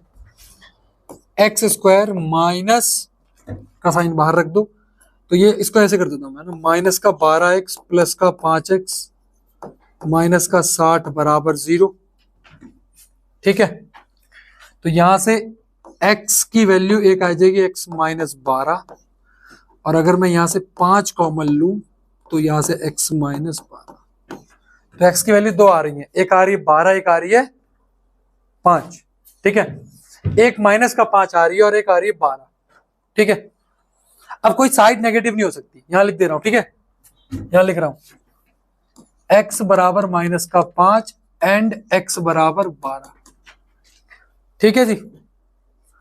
अब x बराबर माइनस का 5 नॉट पॉसिबल, क्योंकि साइड कभी भी नेगेटिव नहीं हो सकती, इसीलिए मेरे प्यारे बच्चों जो x की वैल्यू है वो क्या है 7 है, सॉरी 12 है, क्या है 12 है। तो यहां 12 और 12 में से 7 माइनस करूंगा 5। ट्रिग्नोमेट्री में याद रखना 5 12 13 का एक ट्रिपलेट भी होता है, 5 12 13 का ट्रिपलेट भी होता है, ठीक है जी, कोई दिक्कत तो नहीं। 5 12 13 आपका ट्रिपलेट भी होता है। डन है? कोई दिक्कत तो नहीं, ठीक है जी। तो पीजीटी से ही हो सकता था और यहां लिख दिया भाई ने, क्या लिख दिया है इंपॉर्टेंट, यहां लिख दिया इंपॉर्टेंट है, मतलब समझ जाओ, ठीक है जी। क्लियर है बच्चों? चलिए आगे बढ़ते हैं, आगे बढ़ते हैं, ठीक है जी। देखो बच्चे यहाँ कंफ्यूज होते हैं इस वाले सवाल पे, है ना, सेट में ये भी दिखना बहुत ध्यान से। A cottage industry produces a certain number of poultry article in a day.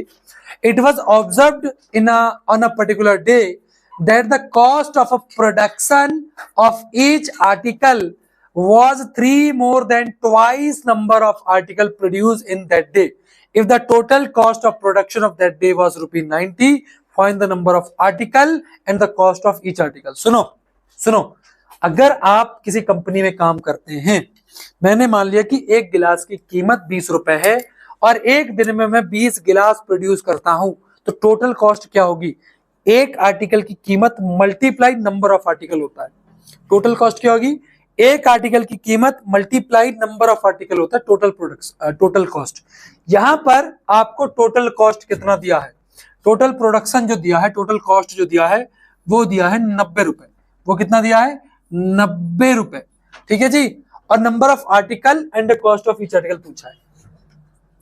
अब मैंने मान लिया कि एक दिन में मतलब वो एक्स आर्टिकल प्रोड्यूस करता है, ठीक है। तो मैं यहाँ पर मान लेता हूं कि let number of article produced in a day be x. एक दिन में मैंने मान लिया कितने उसने आर्टिकल प्रोड्यूस करे हैं, एक्स प्रोड्यूस करें। ये चीज क्लियर हुई कि cottage industry produces a certain number of poetry article in a day. It was observed in a particular day that the cost of production, cost of production, cost of production कैसे निकालेंगे? Cost of production का मतलब यहां पर कितना रुपए लागत लगी उस दिन में एक आर्टिकल पे, कितनी लगी? Each article was 3 more than twice the number of article. Number article कितने? 2x है ना, ट्वाइस क्या हो जाएगा इसका? 2x। ये तो हो जाएगा आर्टिकल के दुगने से 3 ज्यादा, आर्टिकल के दुगने से 3 ज्यादा। ये तो समझ में आई बात? नहीं आई? देखो बेटा, ये मैं आज मान लो संडे है, आज मेरी कंपनी ने एक्स आर्टिकल प्रोड्यूस करे, ये चीज समझ में आती है? वो जो एक आर्टिकल है ना, उसका प्राइस क्या होगा? जितने आर्टिकल प्रोड्यूस करे उसके दुगने से 3 ज्यादा। मैंने माना कि एक्स आर्टिकल प्रोड्यूस करा उसने उस दिन, उसके दुगने से ए 3 ज्यादा है एक आर्टिकल का प्राइस। जितने भी आर्टिकल उस दिन प्रोड्यूस हुए हैं उसके दुगने से 3 ज्यादा है एक आर्टिकल का प्राइस। आर्टिकल मतलब मैंने मान लिया कि मैंने एक दिन में एक्स नंबर ऑफ गिलास प्रोड्यूस करे, एक गिलास की कीमत क्या है? जितने प्रोड्यूस हुए उसका दुगना, उससे 3 ज्यादा। समझ में आया? क्लियर है? अब टोटल कॉस्ट कैसे निकाल पाऊंगा? टोटल कॉस्ट कैसे आएगी? पहले बोला कि जितने नंबर ऑफ आर्टिकल उसने बनाए मल्टीप्लाई बाय एक आर्टिकल का प्राइस, मल्टीप्लाई बाय एक आर्टिकल का प्राइस। एक आर्टिकल का प्राइस ये रहा। अभी दोनों मिला कितना आना चाहिए? 90 आना चाहिए, जो कि दिया है क्वेश्चन में। समझ में आया कि नहीं? दिमाग लगाओ यार, सवाल इस पर आता है, आएगा, इस बार देख लेना। ठीक है, 2x की जब x के मल्टीप्लाई करूंगा तो 2x स्क्वायर हो जाएगा, और इससे जब इसकी करूंगा तो 3x हो जाएगा, और माइनस 90 को इधर ले तो माइनस का 90 बराबर 0। अब यहां से निकाल देना बेटा। अब मैं नहीं कर रहा हूं आगे, इसको खुद करो। 92 से 180, 30 लेके आना है। 15 गुना 12 180 होता है, और 15 माइनस 12 3 होता है, और 15 गुना 12 180 होता है। निकाल लो। ठीक है, समझ में आया? क्लियर है? अजी समझ में आ रहा है? तो करो, इसे करो, जरा करो बेटा, फटाफट से सॉल्व करो। करो बेटा, अरे करो आराम से, ये बैठो बेटा, ये बैठ के करो, करो, खड़े हो।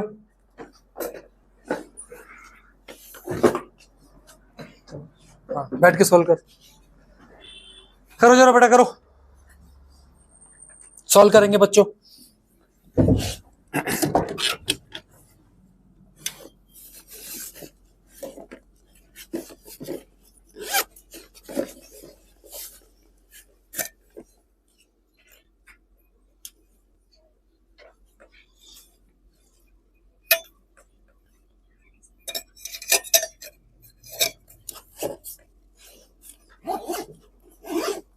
चलो सॉल्व करो। कर लिया क्या बच्चों? चलो आगे बढ़ते हैं।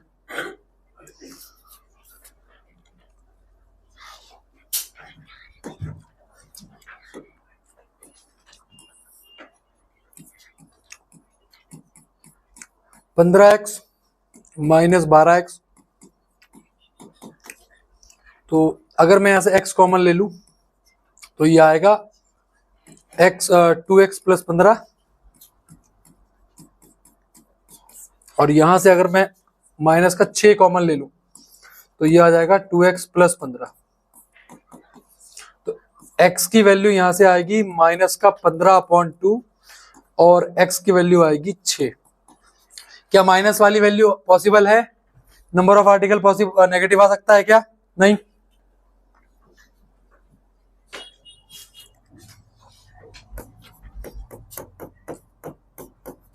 Not possible. इसलिए आर्टिकल कितने प्रोड्यूस हुए? 6, और एक का कॉस्ट कितना था? 15। ठीक है, बढ़ जाओ आगे।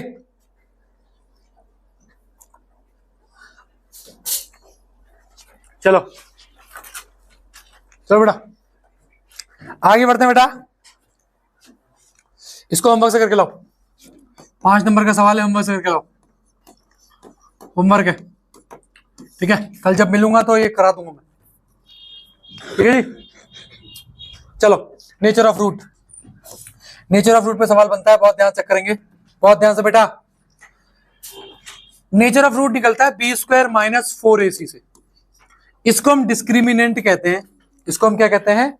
डिस्क्रिमिनेंट कहते हैं।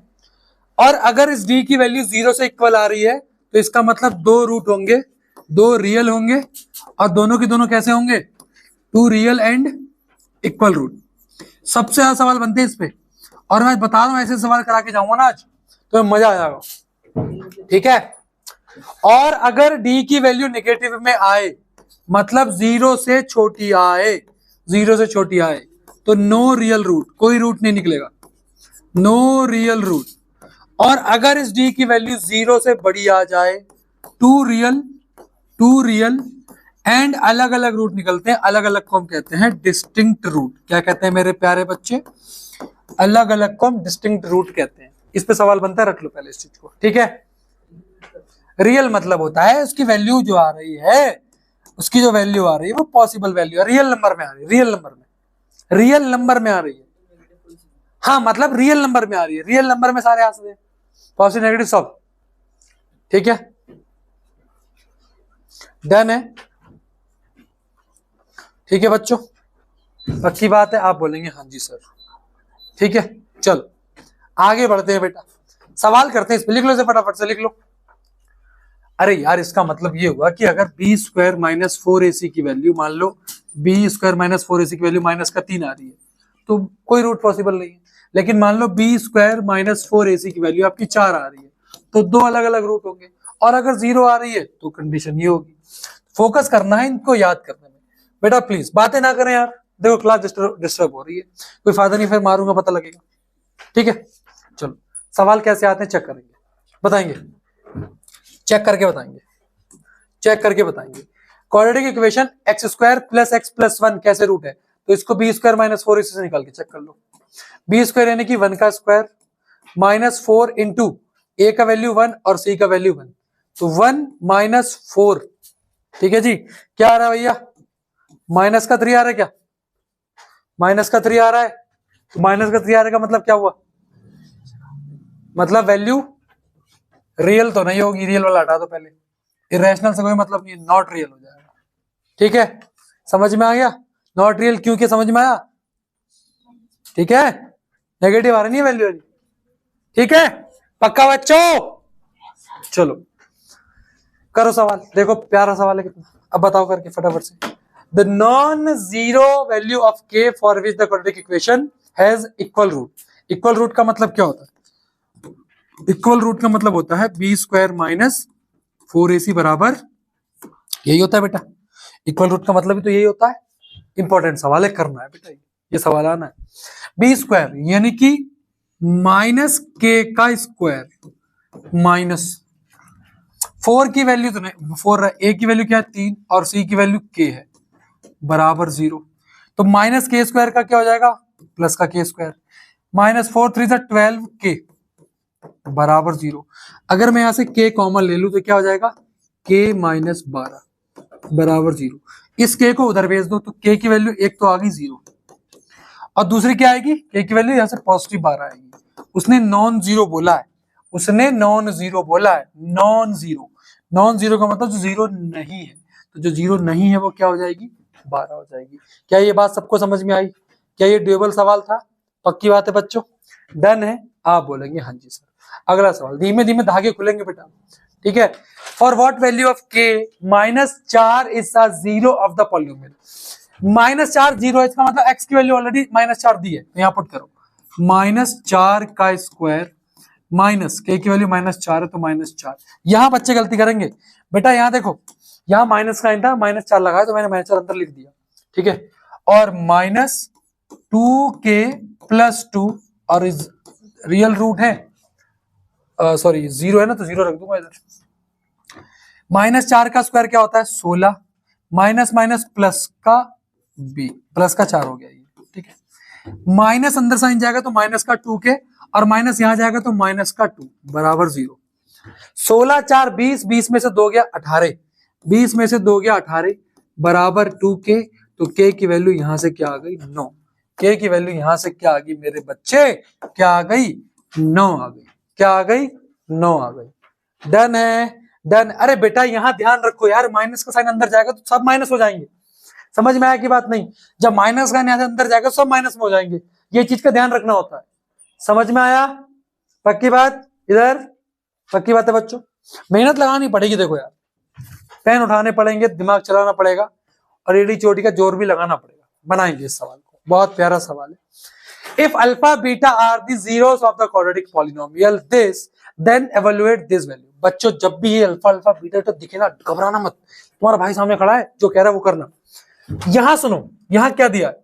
यहां दिया है alpha square beta plus alpha beta square, ठीक है।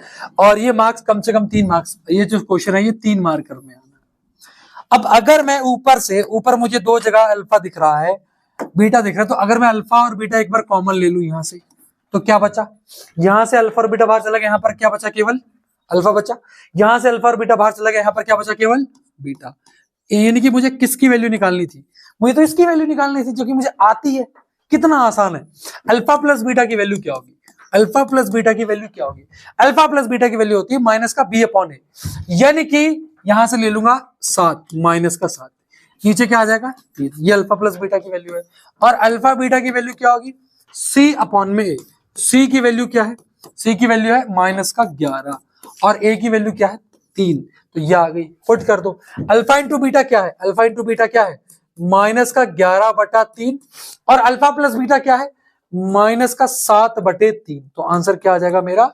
माइनस माइनस प्लस 11 गुना 7 77/9। ये इस क्वेश्चन का आंसर है। समझ में आता है बेटा? समझ में आता है? ये चीज समझ में आई? पीछे श्रद्धा देखो बेटा, इजी सवाल था। अब ऐसा तो नहीं सकता तुम अल्फा और बीटा की वैल्यू निकालते फिर पुट करते, दिक्कत हो जाती यार, कैलकुलेटिव हो जाता ना ज्यादा। इसलिए this is the easiest way to solve these kinds of question in examination। Done है? डन है बच्चों? आप बोलेंगे हाँ जी सर। क्लियर है? आगे बढ़ जाऊं? बोलो मजा आ रहा है कि नहीं? आप बोलेंगे हाँ जी सर मजा आ रहा है। अगले सवाल की तरफ।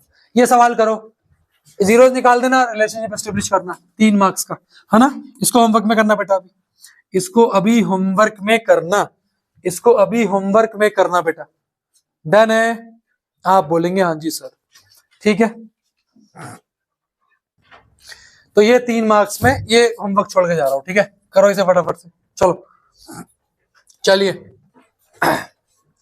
चलो बताएंगे इस सवाल को।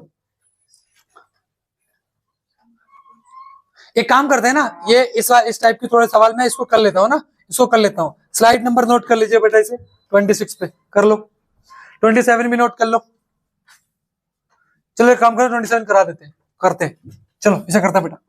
3 मार्क्स का सवाल है ये, 3 मार्क्स का सवाल है बेटा, 3 मार्क्स का सवाल है। चलो 3 मार्क्स करेंगे।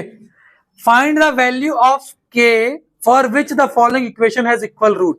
बेटा जब भी किसी इक्वेशन का इक्वल रूट होगा, जब भी किसी इक्वेशन का इक्वल रूट होगा, तब आपको पता है कि बी स्क्वायर, तब आपको पता है बी स्क्वायर माइनस 4ac की वैल्यू क्या होनी चाहिए? 0 होनी चाहिए कि नहीं होनी चाहिए? जब भी इक्वल रूट होगा तो बी स्क्वायर माइनस 4ac की वैल्यू। अब यहां से मुझे ए की वैल्यू क्या मिल रही है? ए की वैल्यू मिल रही है के माइनस 12। बी की वैल्यू क्या मिल रही है? 2k minus 12। और सी की वैल्यू क्या मिल रही है मुझे? 2 मिल रही है। बहुत फोकस के साथ करो बेटा ऐसे सवाल। आओ, अगर 0 इक्वेट करनी है, आइए इसे 0 से इक्वेट करते हैं। चलो बेटा, तो बी स्क्वायर यानी कि बी स्क्वायर का मतलब क्या हुआ? 2k minus 12। इसका हम क्या कर देते हैं? स्क्वायर कर देते हैं, इसका स्क्वायर माइनस 4। ए का वैल्यू क्या है? k माइनस 12 और सी का वैल्यू क्या है? 2 है। बराबर किसके रखना है? 0 रखना है। क्लियर है? अब इसको सॉल्व करने का तरीका, अब बताओ तुम्हारे पास कौन सा इजी तरीका है जिससे आप इसको सॉल्व कर पाओगे। भाई का कहना मानना, भाई जैसा बोल रहा है वैसे करना, ठीक है, क्योंकि बड़ा भाई हूं मैं आपका। देखो बेटा, यहां 2 का मैं अलग से स्क्वायर कर देता हूं, 2 का यहां से अलग से स्क्वायर करता हूं, 4 हो गया। और यहां रख देता हूं मैं k माइनस 12 का होल स्क्वायर। 2 का मैंने अलग से स्क्वायर कर दिया, ठीक है। और k माइनस 12 को ऐसे रख दिया मैंने, माइनस 4। और यहां पर बचा आपका k माइनस 12 और यहां बचा 2 बराबर 0। एक तरीका यहां पर a प्लस बी का होल स्क्वायर निकाल लो, पूरा सिंप्लीफाई कर लो। लेकिन मैं कह रहा हूं मेरी बात मानो, यहां 4 है, यहां 4 है, तो अगर मैं 4 और यहाँ k माइनस 12, यहाँ k माइनस 12। अगर मैं 4k माइनस 12 को यहाँ पर कॉमन ले लेता हूं तो यहाँ क्या बचा, k माइनस 12, ये 4 बाहर चला गया, ये भी बाहर चला गया, यहाँ बचा माइनस का 2, यहाँ बचा माइनस का 2, और ये आपके इक्वेट हो जाएगा 0 के। तो यहाँ पर ये और ये दोनों अलग हैं, तो इसको 0 से इक्वेट कर दो। 4k माइनस 12 को 0 के इक्वल रख दो, और k माइनस 14 को 0 के इक्वल रख दो। k माइनस 14 को 0 के इक्वल रख दो। समझ में माइनस 14 कैसे आया, माइनस 12 माइनस 2 माइनस का 14। क्लियर है क्या? डन बेटा। अब कहाँ मल्टीप्लाई में, ये तो तीनों मल्टीप्लाई में ना, ये तीनों मल्टीप्लाई में, तो 4 और k माइनस 12 बाहर चला गया, कॉमन ले लिया, देखो कॉमन लिया हमने यहाँ पर। डन है, ये कॉमन लिया हमने। तो यहां से k की वैल्यू क्या आएगी, यहां से k की वैल्यू आएगी बेटा क्या, 12, ठीक है। और यहां से k की वैल्यू क्या आ जाएगी, 14। यहां से 12 और यहां से 14। आपसे किसकी वैल्यू पूछी थी, यही पूछी थी, दोनों ही वैल्यू पॉसिबल है। समझ में आया, ये तरीका समझ में आया सभी को? देखो बच्चों यहां समझना, ये वाला स्टेप समझना, k माइनस 12 यहाँ भी, k माइनस 12 यहाँ भी, 4 यहाँ भी, 4 यहाँ भी, ये अलग टर्म है पूरा, और ये पूरा का पूरा अलग टर्म है, 2 टर्म है। यहां से 4 ले लिया हमने, और यहां से k माइनस 12 ले लिया, ये दोनों कॉमन चले गए। यहां से क्या बचा, केवल k माइनस 12 बचा, यहाँ पे लिखा हुआ है, माइनस का साइन दिख दिया यहाँ पे, ये दोनों बाहर चले गए, तो क्या बचा, केवल 2 बचा, ये लिख दिया 2। माइनस माइनस प्लस होता तो k माइनस 14 हो गया। यहां से k माइनस 12 ये रहा, ये इसको 0 से इक्वेट करेंगे तो k का वैल्यू 12 आएगा, इसको इक्वेट करूंगा तो 14 आएगा। 12 और 14 दो वैल्यू पॉसिबल है k की। डन है, ये आपका आंसर हो जाएगा, यानी कि k माइनस 14, k माइनस 12। भाई 3 मार्क्स में है तो जरूरी थोड़ी लंबा मेथड लिखूंगा, मेरा आंसर जैसे आ रहा वो करूंगा, बात खत्म हो गई। आगे बढ़ते हैं, चलो इसको रखते हैं अगले कल के लिए, है ना, इसको रखते हैं कल के लिए। स्लाइड नंबर 28 को नोट कर लो बेटा, 28 को नोट कर लो, ठीक है जी। और 29 को भी नोट कर लो, कुछ क्वेश्चन कल के लिए बचने चाहिए, ठीक है। 30 को भी नोट करो फटाफट से, इसको भी नोट करो, 31 को भी नोट करो, 32 को भी नोट करो, 33 को भी नोट करो।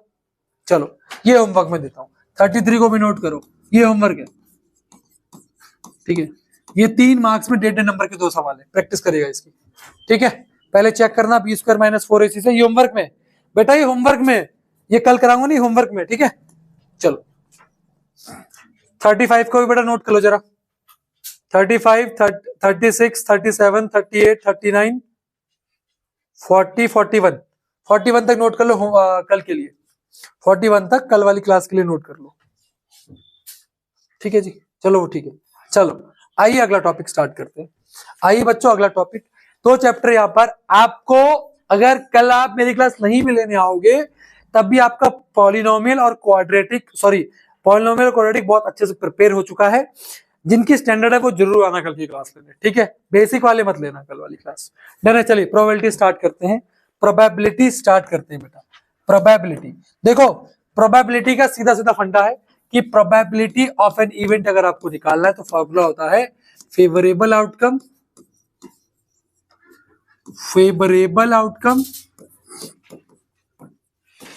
अपॉन में टोटल आउटकम। क्या होता है, अपॉन में total outcome, favourable outcome upon में टोटल आउटकम, ठीक है जी।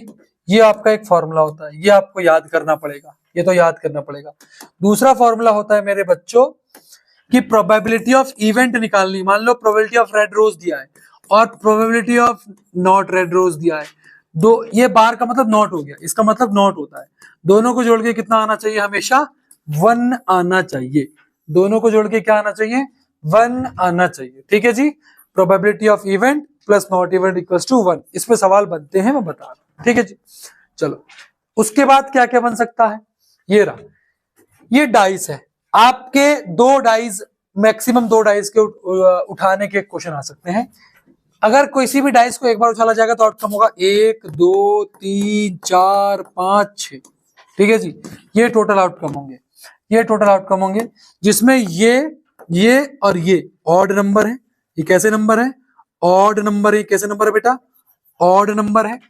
उसके बाद रही बात इनकी 2, 4 और 6, ये कैसे नंबर है, ये इवन नंबर है। ये नंबर कैसे है, इवन नंबर है, ठीक है जी। डन है क्या, डाइस, ये एक बार जब उछलेगी, डाइस को जब दो डाइस को एक साथ उछला जाएगा तो आउटकम क्या क्या हो सकते हैं। दो डाइस ये रही, ये दो डाइस, आउटकम क्या क्या हो सकता है उसके बनाने का तरीका मैंने बता रखा है कि 1,1, 1,2, 1,3, 1,4, 1,5, 1,6, उसके बाद 2,1, 2,2, 2,3, 2,4, 2,5, 2,6, 3,1, 3,2, 3,3, 3,4, 3,5, 3,6, उसके बाद 4,1, 4,2, 4,3, 4,5, 4,4 सॉरी 4,4, 4,5, 4,6, फिर 5,1, 5,2, 5,3, 5,4, 5,5, 5,6, 6,1, 6,2, 6,3, 6,4, 6,5, 6,6। बेटा इस चीज को बोला जाता है सैंपल स्पेस। क्या बोला जाता है? Sample space. इस सैंपल स्पेस में कितने आउटकम निकल के आ रहे हैं? 36 आउटकम निकल के आ रहे हैं। बाकी क्वेश्चन के अकॉर्डिंग हम डील करेंगे कि कितने में दोनों का सम 5 आ रहा है, कितने में दोनों का सम 11 आ रहा है, कितने में दोनों का सम 10 आ रहा है। ठीक है, जब भी डबल डाइस पे सवाल बने मेक श्योर करना कि पहले ये सैंपल स्पेस बना लो, सवाल गलत नहीं होगा। क्योंकि देखो सर, डबल डाइस में ऐसा तो है नहीं कि 1-2 नंबर में देगा, 3 नंबर में मिनिमम देगा ही देगा, तो आपको पता होना चाहिए। बट याद रखना टोटल आउटकम 36 होता है। उसके बाद ये रहा deck of card. Total card होते हैं 52, टोटल कार्ड होते हैं 52, जिसमें 26 होते हैं ब्लैक के, 26 होते हैं ब्लैक के, और 26 होते हैं आपके रेड के, 26 आपके होते हैं रेड के। अब ये रेड रहे। अब इसमें जैसे ये है, इसको क्या बोला जाता है बेटा? क्लब बोलते हैं क्या? आप बोलेंगे सर इसको क्लब ही बोला जाता है। इसको क्या बोलते हैं? ये तो दिल दिख रहा है मुझे, हार्ट दिख रहा है। ये स्पेड हो गया, ये क्या हो गया? स्पेड। और ये क्या हो गया? डायमंड। डायमंड का एक राजा, डायमंड की एक क्वीन, डायमंड का एक जोकर। ब्लैक कलर के 2 king, 2 queen, 2 joker. Red colour के 2 किंग, 2 क्वीन, 2 जोकर। समझ में आया? ये एक बार देख लो। अब आपसे पूछेंगे रेड के जोकर कितने होते हैं? भैया रेड के जोकर एक ये रहा, एक ये रहा। रेड के किंग कितने होते हैं? एक राजा ये रहा, एक राजा ये रहा। ब्लैक के किंग कितने होते हैं? एक काला राजा, एक काला राजा। समझ में आता है? ये चीज आ गई। एस कितने होते हैं? टोटल एस होते हैं 4, ब्लैक के 2, रेड के 2। अच्छा, क्लब के राजा कितने होंगे? क्लब देखो, अगर पूछे क्लब का राजा तो एक होगा, स्पेड का राजा एक होगा, डायमंड का राजा एक होगा, हार्ट का राजा एक होगा। ये बेसिक इंफॉर्मेशन है। समझ में आता है बच्चों? ये चीज याद रखना, बच्चे बड़े कंफ्यूज होते हैं। कंफ्यूजन होने वाली कोई बात होती नहीं है बेटा इसमें, ये चीजें आपको पता होती है। डन है? क्लियर है बच्चों? डन है? बोलो। कोई दिक्कत बच्चों? कोई दिक्कत बेटा? कोई प्रॉब्लम? पक्का? चलो, उसके बाद ये रहे आपके सिक्के। ये सिंगल सिक्का है, एक सिक्का उछल रहा है। एक सिक्का यानी कि एक कॉइन, एक कॉइन में 2 आउटकम हो सकते हैं, हेड या फिर टेल, हेड या फिर टेल। 2 सिक्के उछलेंगे तो head head, head tail, tail head या फिर टेल टेल। 3 सिक्के उछलेंगे, कैसे बना लोगे? पहले तो लिखो हेड हेड हेड, उसके बाद हेड हेड टेल, उसके बाद head tail head, tail head head. मैंने कुछ नहीं करा, पहले मैंने हेड हेड लिखा, फिर टेल यहाँ लिखा, टेल को इधर लाया, टेल को इधर ले आया, टेल को घुमाते रहा मैं, फिर टेल टेल टेल लिखा। अब देखो मैं टेल टेल यहाँ से हेड को लाऊंगा, हेड को बीच में ले आऊंगा, ठीक है, फिर हेड को सबसे कोने में ले आऊंगा। ये बन गया टोटल आउटकम 8। ठीक है, 2 की पावर 1 सिक्का 2 आउटकम, 2 की पावर 2 बार उछलेगा 4 आउटकम, 2 की पावर 3 बार उछलेगा तो कितने आउटकम? 8 आउटकम होते हैं। ये फॉर्मूला होता है, ये फॉर्मूला होता है 2 की पावर n टोटल आउटकम निकालने का। ठीक है, समझ में आता है? 4 बार उछले 2 की पावर 4 है, वाला जो कि सिलेबस में नहीं 11th में पढ़ेंगे। डन है क्या? डन है? बोलो। कोई दिक्कत? आप बोलोगे नहीं सर हमें यहाँ पर कोई प्रॉब्लम नहीं है। चलिए, 2 dice 1 blue and 1 grey are thrown at the same time. Write down all this outcome. What is the probability that the sum of the 2 number appearing on the top of the dice is odd? देखो, आपको ये पता है कि total outcome कितने होते हैं? Total outcome कितने होते हैं? 2 डाइस में कितने होते हैं? 36। 2 आउटकम कितने होते हैं? 36। अब मुझे एक बात आओ, जब भी डाइस उछलेगी क्या 1,7 आएगा? सम कितना बोला है उसने? 8 बोला है। क्या 1,7 जब नहीं आएगा तो क्या 2,6 आएगा? अगर 2,6 आएगा तो 6,2 भी आएगा। क्या 3,5 आएगा? बिल्कुल आएगा। तो क्या फिर 5,3 भी आ सकता है? ठीक है। अरे यार दोनों के समाट आना चाहिए, समाट निकाल रहे हैं। 4,4 आ सकता है, लेकिन ये तो एक ही बार लोगे, दोनों बार लोगे, एक ही बार आएगा। क्या 5 फिर 5,3 ले लिया, 6,2 भी ले लिया, आ गया। ये कितने आउटकम होगा? 1 2 3 4 5, 5/36। तो इसका आंसर क्या आ जाएगा? 5/36। अब लिख देना बेटा उधर पूरा, है ना। Total possible outcome, number of favourable outcome. 13 में आएगा कोई? 13 किसी में नहीं आएगा बेटा, तो 13 का आंसर क्या हो जाएगा? 0। लेस और इक्वल टू 12, लेस और इक्वल टू 12। देखो लेस और इक्वल टू 12, मेरी बात सुनो ध्यान से। लेस मतलब 12 से कम, 12 से कम सभी आएंगे, और इक्वल टू 12 में मतलब 6 भी आएगा, तो सब आउट 36 से 36 आ जाएंगे, यानी कि आंसर क्या आएगा? आंसर क्या आएगा? 36/36 यानी कि 1। ठीक है। बच्चा पूछ रहा है कैसे? बेटा तुम एक काम करना, डाइस उठाना, उछालना उसे।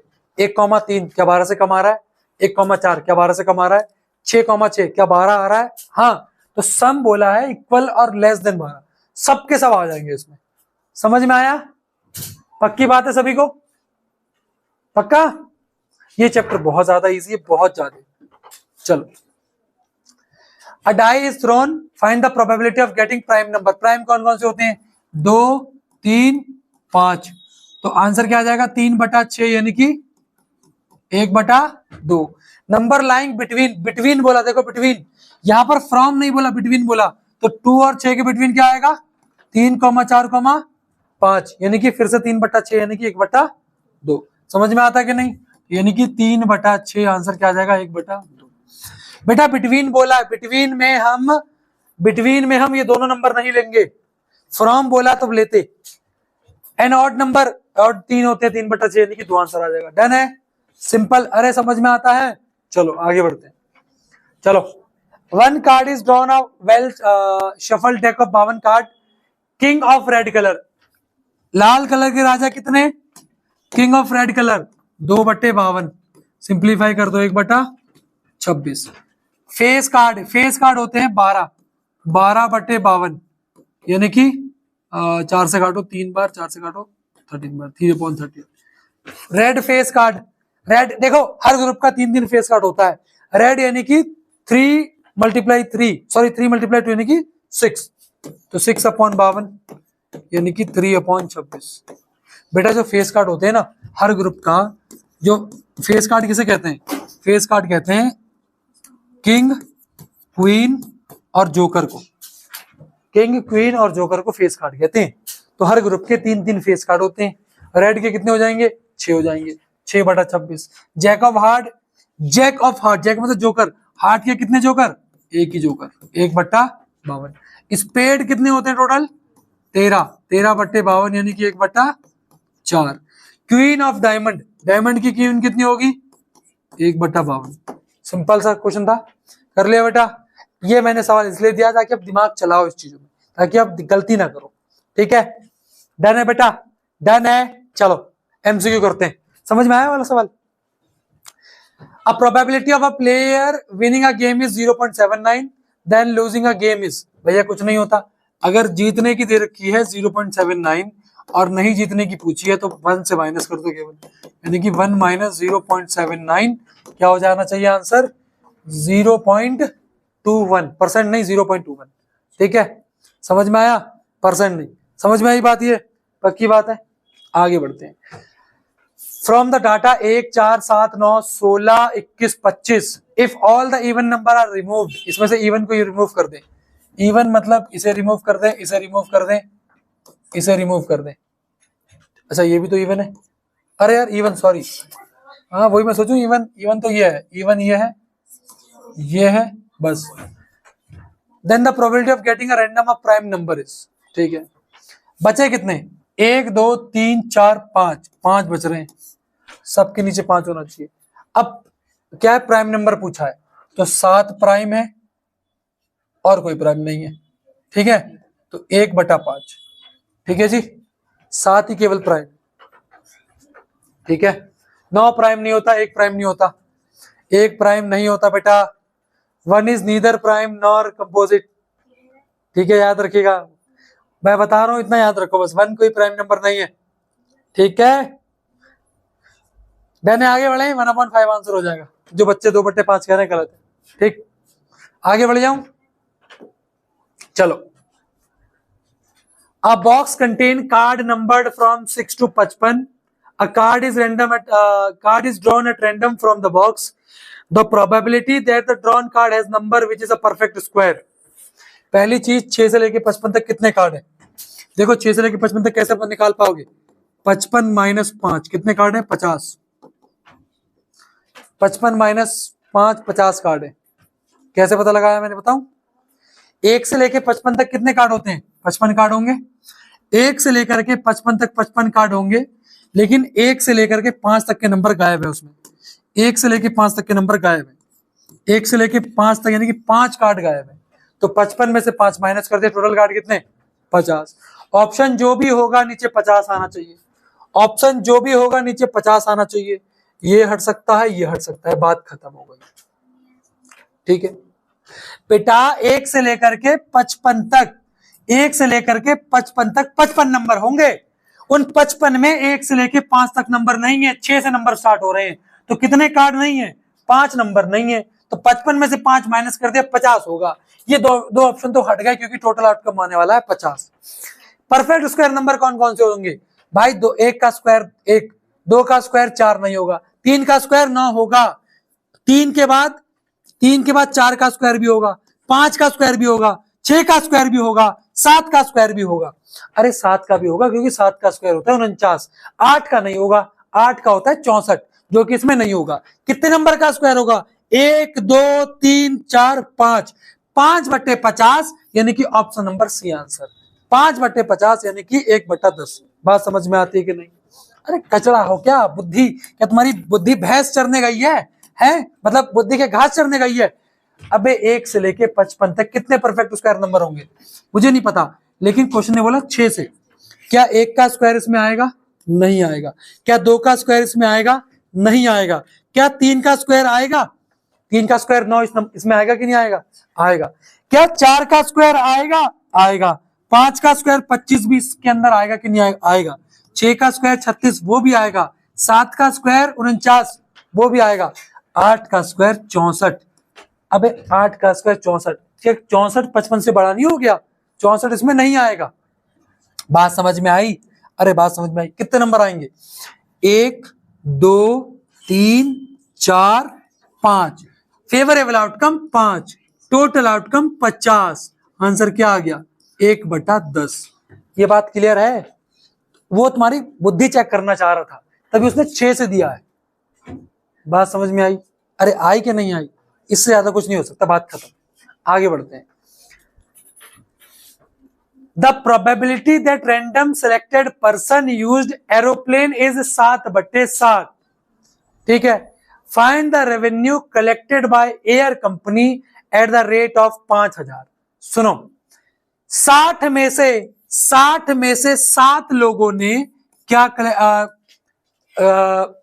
probability that random selected person used aeroplane, 60 में से 7 लोगों ने एरोप्लेन का यूज करा।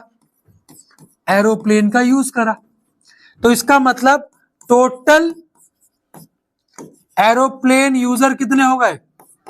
7 हो गए। कितने हो गए? 7। कंपनी का रेवेन्यू कितना आया? अगर 5000 की एक टिकट थी, तो कंपनी का रेवेन्यू कितना है? कंपनी का रेवेन्यू कैसे निकलेगा? कंपनी का रेवेन्यू निकलेगा 7 multiply cost of one ticket. Cost of one ticket 7 multiply एक टिकट की कॉस्ट कितनी है? 5000। तो कंपनी का रेवेन्यू कितना आ गया बच्चों? 35,000। कितना आ गया? 35,000। अगर क्वेश्चन ने पूछा होता कि, चलो छोड़ो, बात खत्म हो गई। यहां तक समझ में आता कि नहीं? डन है? डन है? क्लियर है ये बात? ये बात नहीं आई? क्लियर नहीं हुई? पक्की बात है क्या? आगे बढ़ते हैं। चलो ये सिंपल सवाल है, करो। इस क्वीन ऑफ हार्ट की क्वीन कितनी होती है? 1/52। नॉट अ जैक अब जैक कितने होंगे? जैक होगा 1/52। ले ये होगा जैक, ये होगा जैक। नॉट जैक पूछा है, नॉट जैक कैसे निकालोगे? 1 - 1/52 यानी कि 51/52। डन है, डन है। अच्छा यहाँ पर सबका जैक बोला ना उसने, सबका जैक बोला है, सबका जैक बोला है, कोई दिक्कत नहीं। जैक कितने होते हैं? 4/52 यानी कि 1/13। नॉट जैक पूछ रहा है ना वो, नॉट जैक पूछ रहा है तो 1 - 1/13 यानी कि 12/13। ठीक है। अगर सीधा निकालना चाहते हो जैक होते हैं 4, जैक कितने नहीं होते? 48 नहीं होते। 48/52 कर दो, 12/13 आंसर तब भी आएगा। डन है, पक्की बात है, क्लियर है? आप बोलेंगे हाँ जी सर हमको ये चीजें क्लियर है। चलो आगे बढ़ते हैं। चलिए, 2 dices are tossed simultaneous, dice की गई है तो टोटल आउटकम 36 होगा। ठीक है। The probability of getting odd number on both side, odd number, odd number, odd number कौन कौन से होते हैं? 1,1, 1,3, 1,5। 2 वाला नहीं आएगा, 2 वाला पूरा सीक्वेंस नहीं आएगा, 3 वाला आएगा, 3,1, 3,3, 3,5। फिर 4 वाला आएगा ना, 5 वाला, 5,1, 5,3, 5,5। कितने होगा? 1, 2, 3, 4, 5, 6, 7, 8, 9, 9/36 यानी कि 9/36 कहाँ है? ये रहा डी। अरे यार ऑप्शन तो सही से सेट कर लिया करो सीबीएसई। 1/4 आंसर होगा इसका। डन है? चलो छोड़ो यार, बाद में करेंगे। डन है। दोनों साइड ऑड नंबर आना चाहिए, ऑड नंबर दोनों साइड आ गए कि नहीं आ गए? दोनों साइड ऑड नंबर आना चाहिए, ये तो तुम्हारा दिमाग होना चाहिए। ठीक है, डन है, बोलो। चलिए अगला सवाल। एक बैग में 3 रेड गेंदे, 5 ब्लैक गेंदे हैं, तो टोटल गेंदे कितनी हो गई? टोटल बॉल्स कितनी हो गई? 8। What is the probability that ball is red? Red ball की प्रोबेबिलिटी क्या होगी? क्वेश्चन करेंगे, क्वेश्चन क्वेश्चन क्वेश्चन करिए। रेड बॉल की प्रोबेबिलिटी क्या होगी? टोटल गेंदे 8, इसमें से रेड कितनी है? 3। Not red, probability of not red यानी कि 1 - 3/8, 8 1 8 - 3 यानी कि 5/8। डन है। क्वेश्चन करो बेटा, मैथ है, वैसे आपकी मैथ बहुत तेज है, करो, चलो करो।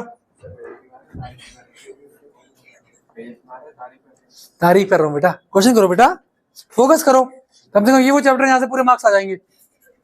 चलो आगे बढ़ते हैं।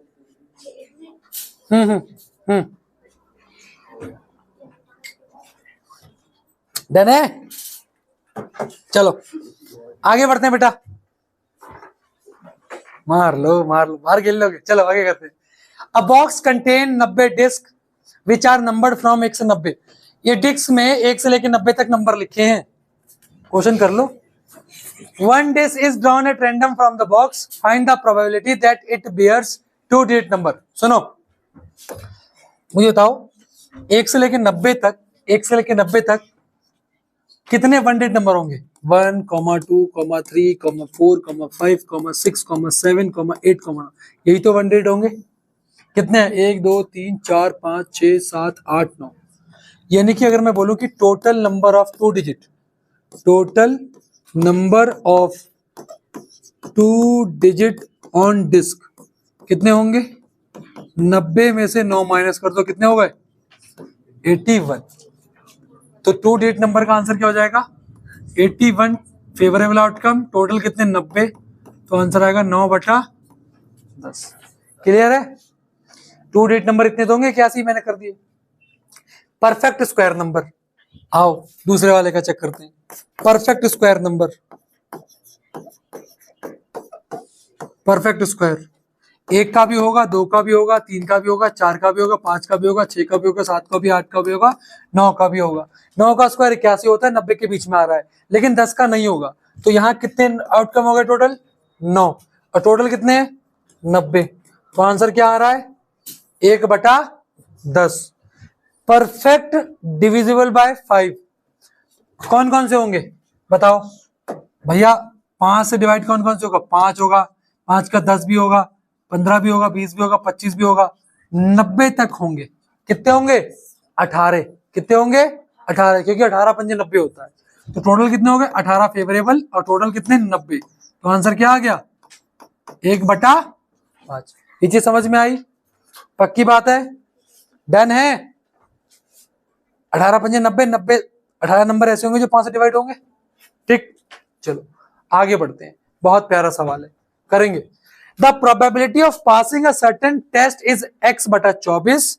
If the probability of not passing is 7/8, then the value of x। Pass और ना पास होने की दोनों की दे रखी है, तो कौन सा कॉन्सेप्ट लगेगा? Probability of event plus probability of not event. क्या होता है? 1 होता है। इवेंट क्या दे रखा है? x/24, 7/8 बराबर 1। 7, 8 और 24 का एलसीएम, 8 और 24 का एलसीएम 24 ही होता है। कर लो, मुंह क्या देख रहे हो? क्वेश्चन करने की कोशिश करो। कितना? 2, ऑप्शन 2, x + 21 बराबर 1। ठीक है जी, तो x + 21 बराबर 24, क्योंकि 24 की मल्टीप्लाई यहां हो जाएगी। तो x बराबर 24 - 21, तो x की वैल्यू क्या आ गई बेटा? x की वैल्यू क्या आ गई? 3 आ गई, यानी कि ऑप्शन नंबर 20 का आंसर है। यानी कि ऑप्शन नंबर 20 का आंसर है। डन है क्या? पक्की बात है बच्चों? ठीक है, ठीक है, कोई प्रॉब्लम तो नहीं, कोई दिक्कत तो नहीं बच्चों? आप बोलेंगे हाँ जी सर। चलिए ये बनाओ केस स्टडी, बनाओ केस स्टडी वाली, फिर मत कहना सर आ गई। केस स्टडी बनाओ। 1 2 3 4 5 6 7 8 9 10 तक लिखा हुआ है इसमें। Based on the given information find the probability that arrow point lie on the number 8। क्या प्रोबेबिलिटी? टोटल आउटकम क्या है? 8। अरे नहीं, 10, टोटल आउटकम 10। 8 में कितनी बार जाएगी? एक ही बार जाएगी। ठीक है जी। What is the probability that arrow point lie on the odd number? 1 से लेकर 10 तक ऑड नंबर कितने होंगे? 1 3 5 7 और 9। तो टोटल आउटकम 10, ऑड कितने हैं? 5, यानी कि आंसर क्या आ जाएगा? 1/2। What is the probability that it will point at a number greater than 2? तो टोटल आउटकम कितने हो गए? 10। 2 से बड़े कितने होंगे? 8 होंगे। अरे 2 से बड़े 3 4 5 6 7 8। ठीक है, तो इसको काट दो, 4/5। ठीक है, find out the probability that the pointer lies on 9। बता दो इसे कमेंट में, कमेंट में लिखो इसका आंसर, लिखो कमेंट में। चलो सवाल बनाओ वाला। A single letter is selected at random from the word comparison. Find the probability that it is a consonant. देखो है कितने टोटल? 1 2 3 4 5 6 7 8 9 10। 10 का मतलब हुआ कि ये ऑप्शन हटा दूंगा, ये हटा दूंगा, क्योंकि नीचे 10 से रिलेशन आना चाहिए। अब एक होते हैं वॉवेल बेटा, उसमें नर्सरी में एडमिशन ले ले। वॉवेल होते हैं ए ई आई ओ यू, इसके अलावा सब कॉन्सोनेंट्स होते हैं। तो कितने हैं? 1 2 3 4 5 6, यानी कि 6/10। आंसर आएगा 3/5, यानी कि ए ऑप्शन। ठीक है, ये होते हैं वॉवेल। वॉवेल की पूछ देगा। ठीक है जी, समझ में आता है? आप बोलेंगे हाँ जी सर। चलिए बताओ, ये होमवर्क है, ये होमवर्क है, ये केस स्टडी होमवर्क है। Very important case study is in homework. ये केस स्टडी होमवर्क। ठीक है जी, ये कल नहीं कराऊंगा इसे, ये होमवर्क में ही है बेटा, कर लेना इसे। ठीक है, चलो। Probability of getting 101 marks in an out of 100 marks. क्या कभी, ये तो झूठा इवेंट है, ये तो झूठा है, और झूठा इवेंट जो होता है वो कभी भी सत्य नहीं होता, उसकी प्रोबेबिलिटी होती है 0। 100 में से 101 मार्क्स कभी नहीं आ सकते। झूठा इवेंट है, झूठ बोल रहा है। ठीक है जी, झूठ बोल रहा है, झूठा है बिल्कुल तुम्हारे वादों की तरह। जब आप पढ़ाओगे तब आएंगे। ठीक है 101, हाँ 101 आएंगे, जरूर आएंगे यार। चलो, if the probability of an event A is 0.3, the probability of complement of event E is. ये कमेंट में लिखो, होमवर्क की कमेंट में लिखो प्लीज, आंसर इन कमेंट। अब तो बच्चा बच्चा ही बता देगा, मैं बस बोलना नहीं चाह रहा हूं। ठीक है जी, क्या हो जाए, क्या करना है बता तुम्हें। तो बताओ, 2 नंबर का सवाल है, 2 मार्क्स का, 2 मार्क्स का ये सवाल है। The king, queen and jack of club are remove from a deck of 52 playing card. King, queen and jack of clubs, club के निकाल दिए, 3 निकाल दिए। ठीक है, अब 3 निकल गए तो टोटल आउटकम कितने बचे? टोटल आउटकम कितने बचे? 49। Now 1 card is drawn at random from the remaining card. Find the probability of getting a card of diamond. ठीक है, अब डायमंड की प्रोबेबिलिटी क्या होगी? डायमंड तो भैया 13 होंगे ना, क्लब का निकाला है। ठीक है, और आंसर क्या हो जाएगा, मतलब 13 अपॉन, दूसरा समझना है क्वीन। बेटा एक क्वीन ऑलरेडी जा चुकी है, टोटल आउटकम 49। क्वीन की पूछा है, एक क्वीन ऑलरेडी जा चुकी है, कितनी क्वीन बची? 3 क्वीन बची, यानी कि 3 अपॉन 49। लॉजिक समझ में आया? एक रानी पहले निकल ली है भाई, समझ लो, ध्यान से फोकस से पढ़ा करो क्लास के अंदर, दोबारा तो ना पढ़ना जाके। ठीक है, ये चीज समझ में आ गई, पक्की बात है। एक रानी चली गई, चलो। If the probability that it will rain tomorrow is 0.75, what is the probability that it will not rain tomorrow is 0.25। Simple सवाल बेटा, डन है। आगे बढ़ जाऊं। अ बैग कंटेन, अच्छा इसे कल करते हैं, फिर कल वाली क्लास में पक्का इसे कल करते हैं बेटा। ध्रुव बेटा नोट कर ले, स्लाइड नंबर 66 कल के लिए, कल भी तो कुछ करना है।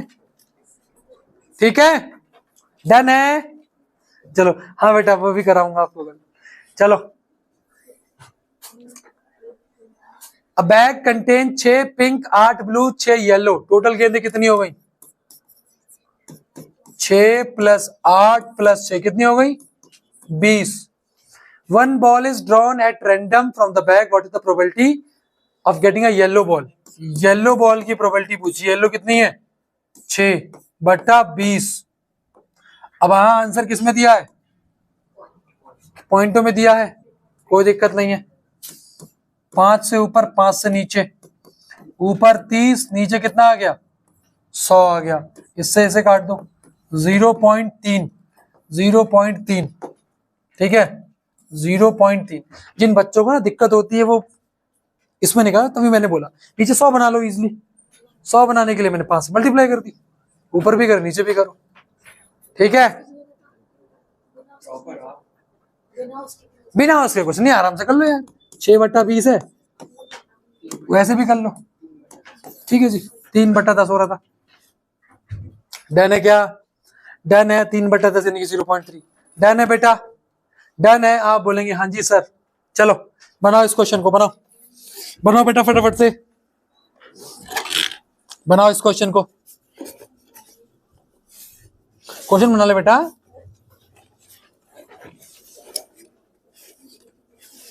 चलो क्वेश्चन बनाओ।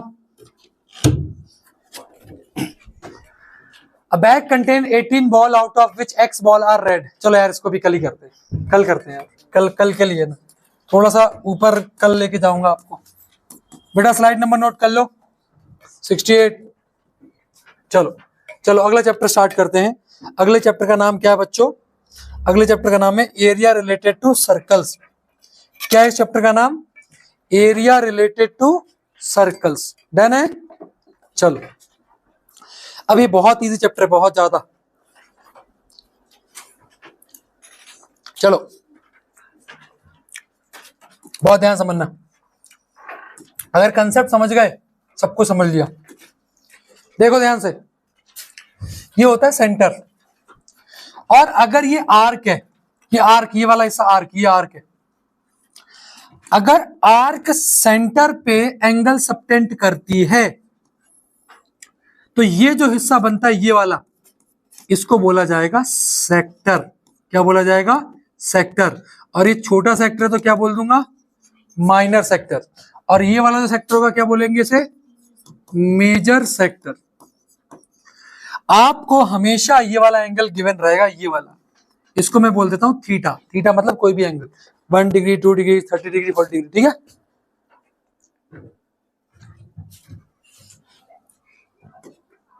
ठीक है, अब चाहे छोटा सेक्टर हो चाहे बड़ा सेक्टर हो, इसको एरिया निकालने का जो फॉर्मूला होता है, इसका जो एरिया निकालने का फॉर्मूला होता है वो होता है पाई आर स्क्वायर इंटू थीटा बट्टे 360, और ये निकलेगा माइनर सेक्टर का एरिया। बात आती है सर बड़े का कैसे निकालेंगे?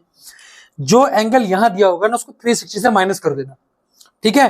तो मेजर का कैसे निकालेंगे उसका फॉर्मूला भी लिख ही देता हूं, वो होगा pi R square 360 minus theta upon में 360। एज सच इस फॉर्मूले की जरूरत नहीं है, क्योंकि बच्चा लॉजिक समझता है, लॉजिक ये समझता है कि अगर मैं अंदर वाले एंगल से 360 से अंदर वाला एंगल माइनस कर दो, यह एंगल निकल जाएगा, तो वहां पे थीटा पुट कर देना, ठीक है। समझ में आ गया?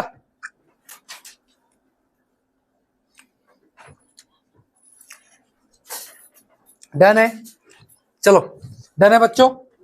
बेटा बैठी तमीज से, ठीक है बच्चा।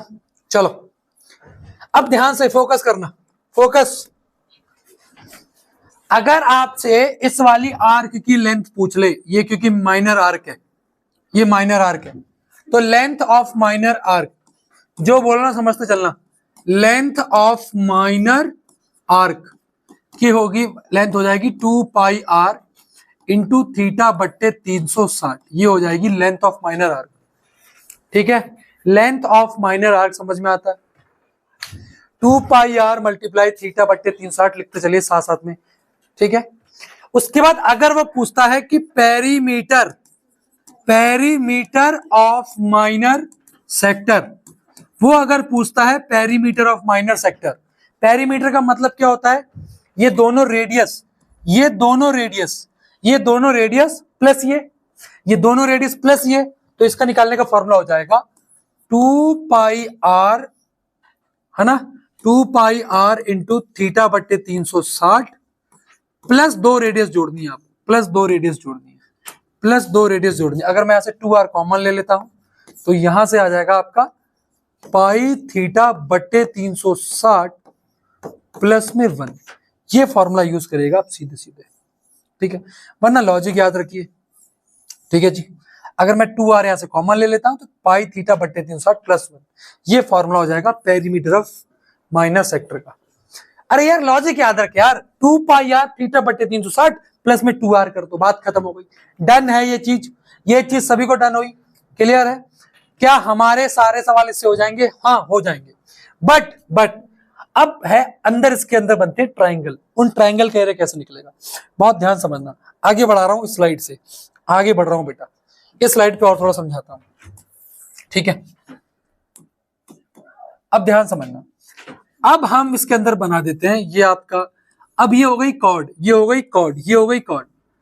अब ये जो कॉर्ड है ना, अब ये जो कॉर्ड है, इस कॉर्ड ने इस एरिया को 2 हिस्सों में डिवाइड करा, लेकिन ये हो गया सेगमेंट में, ये हो गया माइनर सेगमेंट और ये हो गया मेजर सेगमेंट। कॉर्ड हमेशा सर्कल को 2 सेगमेंट में डिवाइड करती है, कॉर्ड हमेशा सर्कल को 2 सेगमेंट में डिवाइड करती है। लेकिन अगर वो बोले कि इस वाले सेगमेंट का एरिया निकालो, इस वाले सेगमेंट का एरिया निकालो, तो कुछ नहीं करना है, आपको ऊपर एक सर्कल दिया रहेगा, आपको कुछ नहीं करना, सेक्टर के एरिया में से माइनस करना है ट्राइंगल का एरिया। किसका एरिया माइनस करना है? ट्राइंगल का एरिया, ट्राइंगल का एरिया। अब एक चीज याद रखना, ये करना है, मतलब सेगमेंट का एरिया निकालने के लिए, किसका निकालने के लिए? सेगमेंट का एरिया निकालने के लिए। बट एक चीज मैं बोल रहा हूं वो ध्यान रखना, अगर ये वाला एंगल 90 का है, अगर ये वाला एंगल 90 का है, तो ट्राइंगल के एरिया के लिए यूज करोगे 1/2 बेस इंटू हाइट, और बेस इंटू हाइट दोनों की दोनों रेडियस रहेंगी।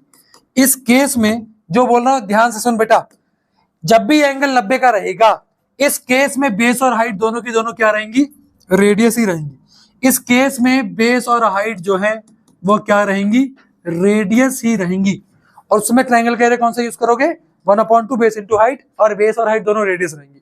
लेकिन अगर ये वाला एंगल इन केस, अगर ये वाला एंगल इन केस 60 डिग्री का है तो ये फॉर्मूला यूज करोगे √3/4 साइड का स्क्वायर यानी कि रेडियस का स्क्वायर कर देना। क्या कर देना, रेडियस का स्क्वायर कर देना। समझ में आती है, समझ में आती है कि नहीं, पक्की बात है बेटा, ये चीज मैं बता रहा हूं याद रखना, ठीक है, पक्की बात है ना। जब 60 डिग्री होगा तो ये यूज करना 1/2 रेडियस का स्क्वायर √3/2, ठीक है। 120 हो तो साइन का मैं आपको सिखाऊंगा, टेंशन नहीं लेना, ठीक है। डन है यहां तक। चलो अब करते हैं कंसेप्ट, पहले सवाल 120 हो तब क्या करेंगे बता दूंगा। ये इंपॉर्टेंट है, इसको मार्क कर ले बेटा, ये इंपॉर्टेंट है, इसको मार्क कर ले बेटा, ठीक है, ये इंपॉर्टेंट है, इस चीज को मार्क कर लो। डन है, चलो क्वेश्चन करते हैं बेटा। अब करो, बेटा बता दूं, सारी चीज बता दूंगा। डन है, अब है तुम्हारे बस की तो इसको करके दिखाओ। चलो करो जरा, अब बताओ। If the sector of circle has area, if the sector of a circle has area 100 centimetre square, if the sector of a circle has area 100 centimetre square, area of sector क्या होता है, एरिया ऑफ सेक्टर क्या होता है, पाई R square theta बट्टे 360। इसकी value कितनी दी है, आप बोलेंगे सर 100 दी है। क्या दी है, 100 दी है, दिए कि नहीं दी, पाई आर स्क्वायर थीटा बट्टे 360 की वैल्यू क्या दी है, 100 दी है। यही तो दी है, यही तो होता है, लॉजिक कहता है। क्या पूछा है, पेरीमीटर ऑफ सेक्टर, सेक्टर का पेरीमीटर क्या होता है, perimeter of sector, perimeter of sector, perimeter sector का क्या होता है, क्या होता है, ये होता है सर दो रेडियस होंगी प्लस 2 पाई आर, और हम यहां पर करेंगे थीटा बट्टे 360। हमें इसी की वैल्यू तो निकालनी है। आप बोलेंगे हाँ जी सर हमको इसी की वैल्यू निकालनी है, ये तो निकालनी है। अगर मैं 2r यहां से कॉमन ले लूं तो मेरे पास क्या बचा, मेरे पास बचा 1 प्लस पाई थीटा बट्टे 300, ये तो बचा। अब मेरा दिमाग ये कह रहा है सर कि पाई थीटा की वैल्यू यहां से निकल सकती है, पाई थीटा बट्टे 360, पाई थीटा यहां रहने दूं तो बट्टे 360 यहां रहने दूं क्वेश्चन से, तो यहां से आंसर आ जाएगा 100 बट्टे आर स्क्वायर, यानी कि पाई थीटा बट्टे 360 की वैल्यू क्या आ गई, 100 बट्टे आर स्क्वायर आ गई। अरे यार ये क्वेश्चन में गिवन है ना, ये चीज गिवन है, ये चीज गिवन है, तो मैंने पाई थीटा बट्टे 360 की वैल्यू क्या निकाल ली, 100 बट्टे आर स्क्वायर निकाल ली। यहां तक सबको समझ में आया। अरे ये गिवन है बेटा, सेक्टर ऑफ सर्कल गिवन है, सेक्टर ऑफ सर्कल ये होता है, ये गिवन है, तो मैंने पाई थीटा अपॉन 360 की वैल्यू ऐसे निकाल ली 100 बट्टे आर स्क्वायर, आर स्क्वायर को नीचे ले आया, आर स्क्वायर को नीचे ले आया। डन, क्यों लाया, क्योंकि यहां मुझे पाई थीटा बट्टे 360 दिख रहा है। अब जहां जहां पाई थीटा बट्टे 360 है वहां 100 बट्टे आर स्क्वायर पुट करो, यहां हो जाएगा 2r1 प्लस पाई थीटा बट्टे 360 की जगह क्या आ जाएगा 100 बट्टे आर स्क्वायर। अभी भी ऐसा कोई ऑप्शन है नहीं, अभी भी ऐसा कोई ऑप्शन है नहीं, 2r के अंदर मल्टीप्लाई कराओ, 2r की 1 से करूंगा तो क्या हो जाएगा 2r, 2r की जब यहां करूंगा तो ये हो जाएगा 2r मल्टीप्लाई 100 अपॉन में आर स्क्वायर, आर स्क्वायर ये कट गया, 100 इंटू 2 200 हो गया, तो यानी कि आंसर आया 2r प्लस 200 अपॉन में r, 2r प्लस 200 अपॉन में r, यानी कि ऑप्शन नंबर, मेरे प्यारे बच्चों ऑप्शन नंबर बी। था तगड़ा सवाल के नहीं, समझ में आया कि नहीं, आप बोलेंगे हाँ जी सर। नहीं आया समझ में, फिर देखो पाई थीटा बट्टे 360 की जगह क्या पुट करना है 100 बट्टे आर स्क्वायर, ये कहां से निकाला हमने, क्वेश्चन से निकाला, यहां पुट करो, यहां पुट कर दिया आपने 100 बट्टे आर स्क्वायर आ गया। अब इस 2r की मल्टीप्लाई अंदर कराओ, 2r की जब 1 से कराओगे 2r आएगा, 2r की जब 100 अपॉन आर स्क्वायर से कराओगे, आपने कराई, आर स्क्वायर का जो एक आर है ऊपर वाले आर को काट देगा, 2 इंटू 100 क्या हो जाएगा 200 अपॉन में आर यहाँ बचा हुआ है, तो यह 2r प्लस 200 अपॉन में आर आ गया। समझ में आया कि नहीं। अभी ये 2r ऊपर से कॉमन लिया था, यहां से कॉमन लिया था बेटा, यहां से कॉमन लिया था, ऊपर से कॉमन से ये था, ये फॉर्मूला सीधा लिखा था मैंने अभी थोड़ी देर पहले, फॉर्मूला लिखवाया, ये थोड़ी देर पहले ये लिखाया फॉर्मूला, ये देख ये लिखवाया, यही तो फॉर्मूला यहाँ पर निकाल दिया दोबारा फिर से। ठीक है जी, समझ में आया कि नहीं, पक्की बात है भाई, तैयार रहना है ऐसे सवालों के लिए भी। डन है क्या, पक्की बात है हाँ जी, हुए ऐसे सवाल पहले? हाँ जी, चलो आगे बढ़ते हैं। ठीक है जी, चलो इसे कल के लिए रखते हैं बेटा। स्लाइड नंबर 72, 5 नंबर का सवाल है, कल के लिए रखो इसे, कल के लिए रखो बेटा। चलो चलो, प्यारा सवाल। Perimeter of A sector of a circle who central angle is 90 और रेडियस है 7, रेडियस है 7। आंसर जो भी होगा वो 7, 7 प्लस 14, 14 से तो बड़ा ही होगा। 14 से बड़ा होगा मतलब ये दोनों तो हटा दो, ऐसा एक ही हटेगा ना, यहाँ से एक हटा दिया, ठीक है। लेकिन 14 से उतना ज्यादा बड़ा भी ना होगा कि 35 और 25 आ जाए। देखो मैं तो ऐसे करता हूं, लेकिन तुम्हें पूरा सॉल्व कराऊंगा, टेंशन मत लो, कोई बात नहीं। आओ चेक करते हैं। सुनो, पेरीमीटर ऑफ सेक्टर कैसे निकलता है? 2r 1 प्लस 1 प्लस 1 प्लस क्या होता है बेटा, आगे बोलो। 1 प्लस r थीटा बट्टे 360, यही होता है क्या? सॉरी 1 प्लस पाई पाई थीटा, है ना? 1 प्लस पाई थीटा बट्टे 360, यही होता है क्या बेटा? यही होता है, ठीक है। पेरीमीटर तो पूछा है, उससे कोई मतलब नहीं है। अब 2r का मतलब क्या हुआ? 2 इंटू रेडियस कितनी, 7। 1 प्लस पाई की वैल्यू 22 बट्टे 7, थीटा यहां पर हो जाएगा 90 बट्टे 300, ठीक है जी। यहां से ये कटेगा 4 बार, ठीक है जी, और 4 से इसे 2 से 2 बार काटो, 11 बार। तो यहां बचा आपका 14 और नीचे आपका बच रहा है 1 प्लस 11 अपॉन 14, ठीक है जी। जब आप इसको सॉल्व करोगे तो 14 1 जा 14 प्लस 11 कितना हो गया? 25 अपॉन 14। तो 14 से 14 कट गया, आंसर कितना आ गया? 25, ठीक है जी। ये फॉर्मूला याद कर लो यार, ये वाला फॉर्मूला पेरीमीटर के लिए सीधा फॉर्मूला अप्लाई कर सकते हो, ठीक है। अगर ऐसा नहीं करना तो 2 pi R upon 2 pi R theta upon 360 plus 2r कर दो, ठीक है। सिंपल सा है, वो कर सकते हो आप। 2 पाई आर थीटा बट्टे 360 प्लस 2r कर दो, वो सीधा सिंपल तरीका है। डन है क्या? 25 आंसर हो गया। कोई दिक्कत, कोई प्रॉब्लम तो नहीं? चलो आगे बढ़ जाऊं। डन है बच्चों? आप बोलेंगे हाँ जी सर, पूरी बात क्लियर है। चलो अगला सवाल। An arc subtend an angle of 90 degree at the center of circle, then the ratio of its length to the circumference of a circle। बहुत प्यारा सवाल है। Ratio of its length to the circumference of the circle कल कराऊंगा, लेकिन comment में इसका answer लिख देना। टाइम स्लैब देख लो और कमेंट में इसका आंसर लिख दो। टाइम स्लैब देख लो और कमेंट में इसका क्या लिख दो, आंसर लिख दो। डन है बच्चों? आप बोलेंगे हाँ जी सर, हमारी चीजें क्लियर है। चलो बताओ। The chord of a circle of a radius 10 centimeter subtend a right angle at center, the length of the chord। इस लेंथ की कॉर्ड पूछी है, इस लेंथ की कॉर्ड पूछी है। दिमाग नहीं लगाना, 90 का है, अगर ये 10 तो ये भी 10। क्या है ये? रेडियस है। ये लेंथ कैसे निकलेगी? पीजीटी लगाओ, 10 का स्क्वायर 100 प्लस 100 कितना हो गया? रूट 200। रूट 200 को मैं लिख सकता हूं 2 गुणा 100, 2 गुणा 100 रूट के अंदर, ठीक है। तो 100 जब बाहर आएगा तो क्या हो जाएगा? 10 और अंदर क्या रहेगा? रूट 2, यानी कि 10 रूट 2 इसका आंसर हो जाएगा। समझ में आया? समझ में आया? 90 का एंगल था, पीजीटी लगा दिया। कोई दिक्कत, कोई प्रॉब्लम यहां पर इस क्वेश्चन में? एनी प्रॉब्लम बच्चों? कोई दिक्कत तो नहीं आ रही ना? है भाई, आपको कोई प्रॉब्लम बेटा? ठीक है, आपको याद करना पड़ेगा इन चीजों को, लॉजिक लगाने पड़ेंगे। चलिए चलो, एरिया ऑफ सेक्टर पूछा है, 2 नंबर का सवाल है। चलो 2 मार्क्स का ये सवाल है, 2 मार्क्स का ये सवाल है बेटा। चलिए 2 मार्क्स का ये सवाल है, स्लाइड नंबर 76 होमवर्क में है। होमवर्क में बेटा ये, अरे होमवर्क में है, ठीक है। कोई दिक्कत? आप बोलेंगे हाँ जी सर, हमें यहाँ पर कोई दिक्कत नहीं, ठीक है जी।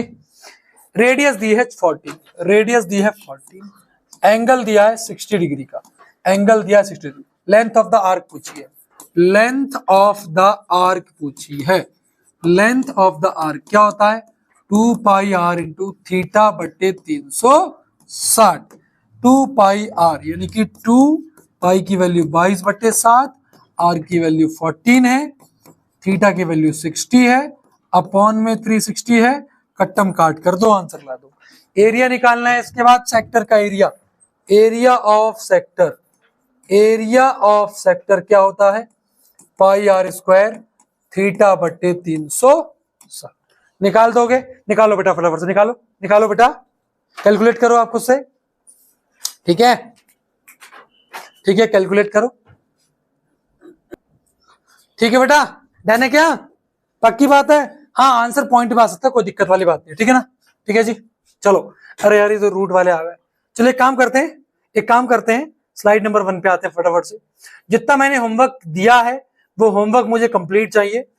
जितना मैंने होमवर्क दिया है मुझे होमवर्क कंप्लीट चाहिए। टेलीग्राम पे जुड़ जाओ, ये आपकी पीडीएफ वहां आपको मिल जाएगी। आज हम लोग ये कह सकते हो कि हमने बोला था ना 2+3+3 डे फॉर्मूला जो है, 2 डे जो आपको लगेंगे वो इनको करने में लगेंगे। मतलब हमने polynomial, quadratic, probability, area related to circle उतना कर लिया है, उतना कर लिया जितना डे 1 में होना चाहिए था। कल इसका डे 2 है, रियल नंबर और इसके और इंपॉर्टेंट सवाल हम करेंगे। आप लोग का होमवर्क है कि आज आप लोग पॉलिनोमियल, क्वाड्रेटिक और प्रोबेबिलिटी की पूरी एनसीईआरटी करेंगे, पूरी की पूरी सिंगल सवाल। ठीक है? अगर आप ना चाहते हैं कि मतलब इसको भी किसी टीचर से करना पड़े तो बेकार बात है। बैठो, किताब निकालो और करो। वीडियो सबकी देखोगे, ये मैं पढ़ा रहा हूँ, कोई और पढ़ा रहा है, सब सेम ही पढ़ा रहे हैं, कोई इधर उधर नहीं पढ़ा रहा है। एक व्यक्ति को देखो, रिवाइज करो जितना मैं बोल रहा हूँ। क्या बोला मैंने? पॉलिनोमियल, क्वाड्रेटिक और प्रोबेबिलिटी, इन तीनों की एनसीईआरटी पूरी की पूरी कवर होनी चाहिए। कल रियल और एरिया की कल करना। बाकी मैं आपको शीट दे रहा हूँ प्रैक्टिस करने के लिए, टेलीग्राम पे जाके ज्वाइन कर लो, वहां से उस शीट की पूरी प्रैक्टिस करना, बहुत मोर देन इनफ प्रैक्टिस हो जाएगी। Thank you so much.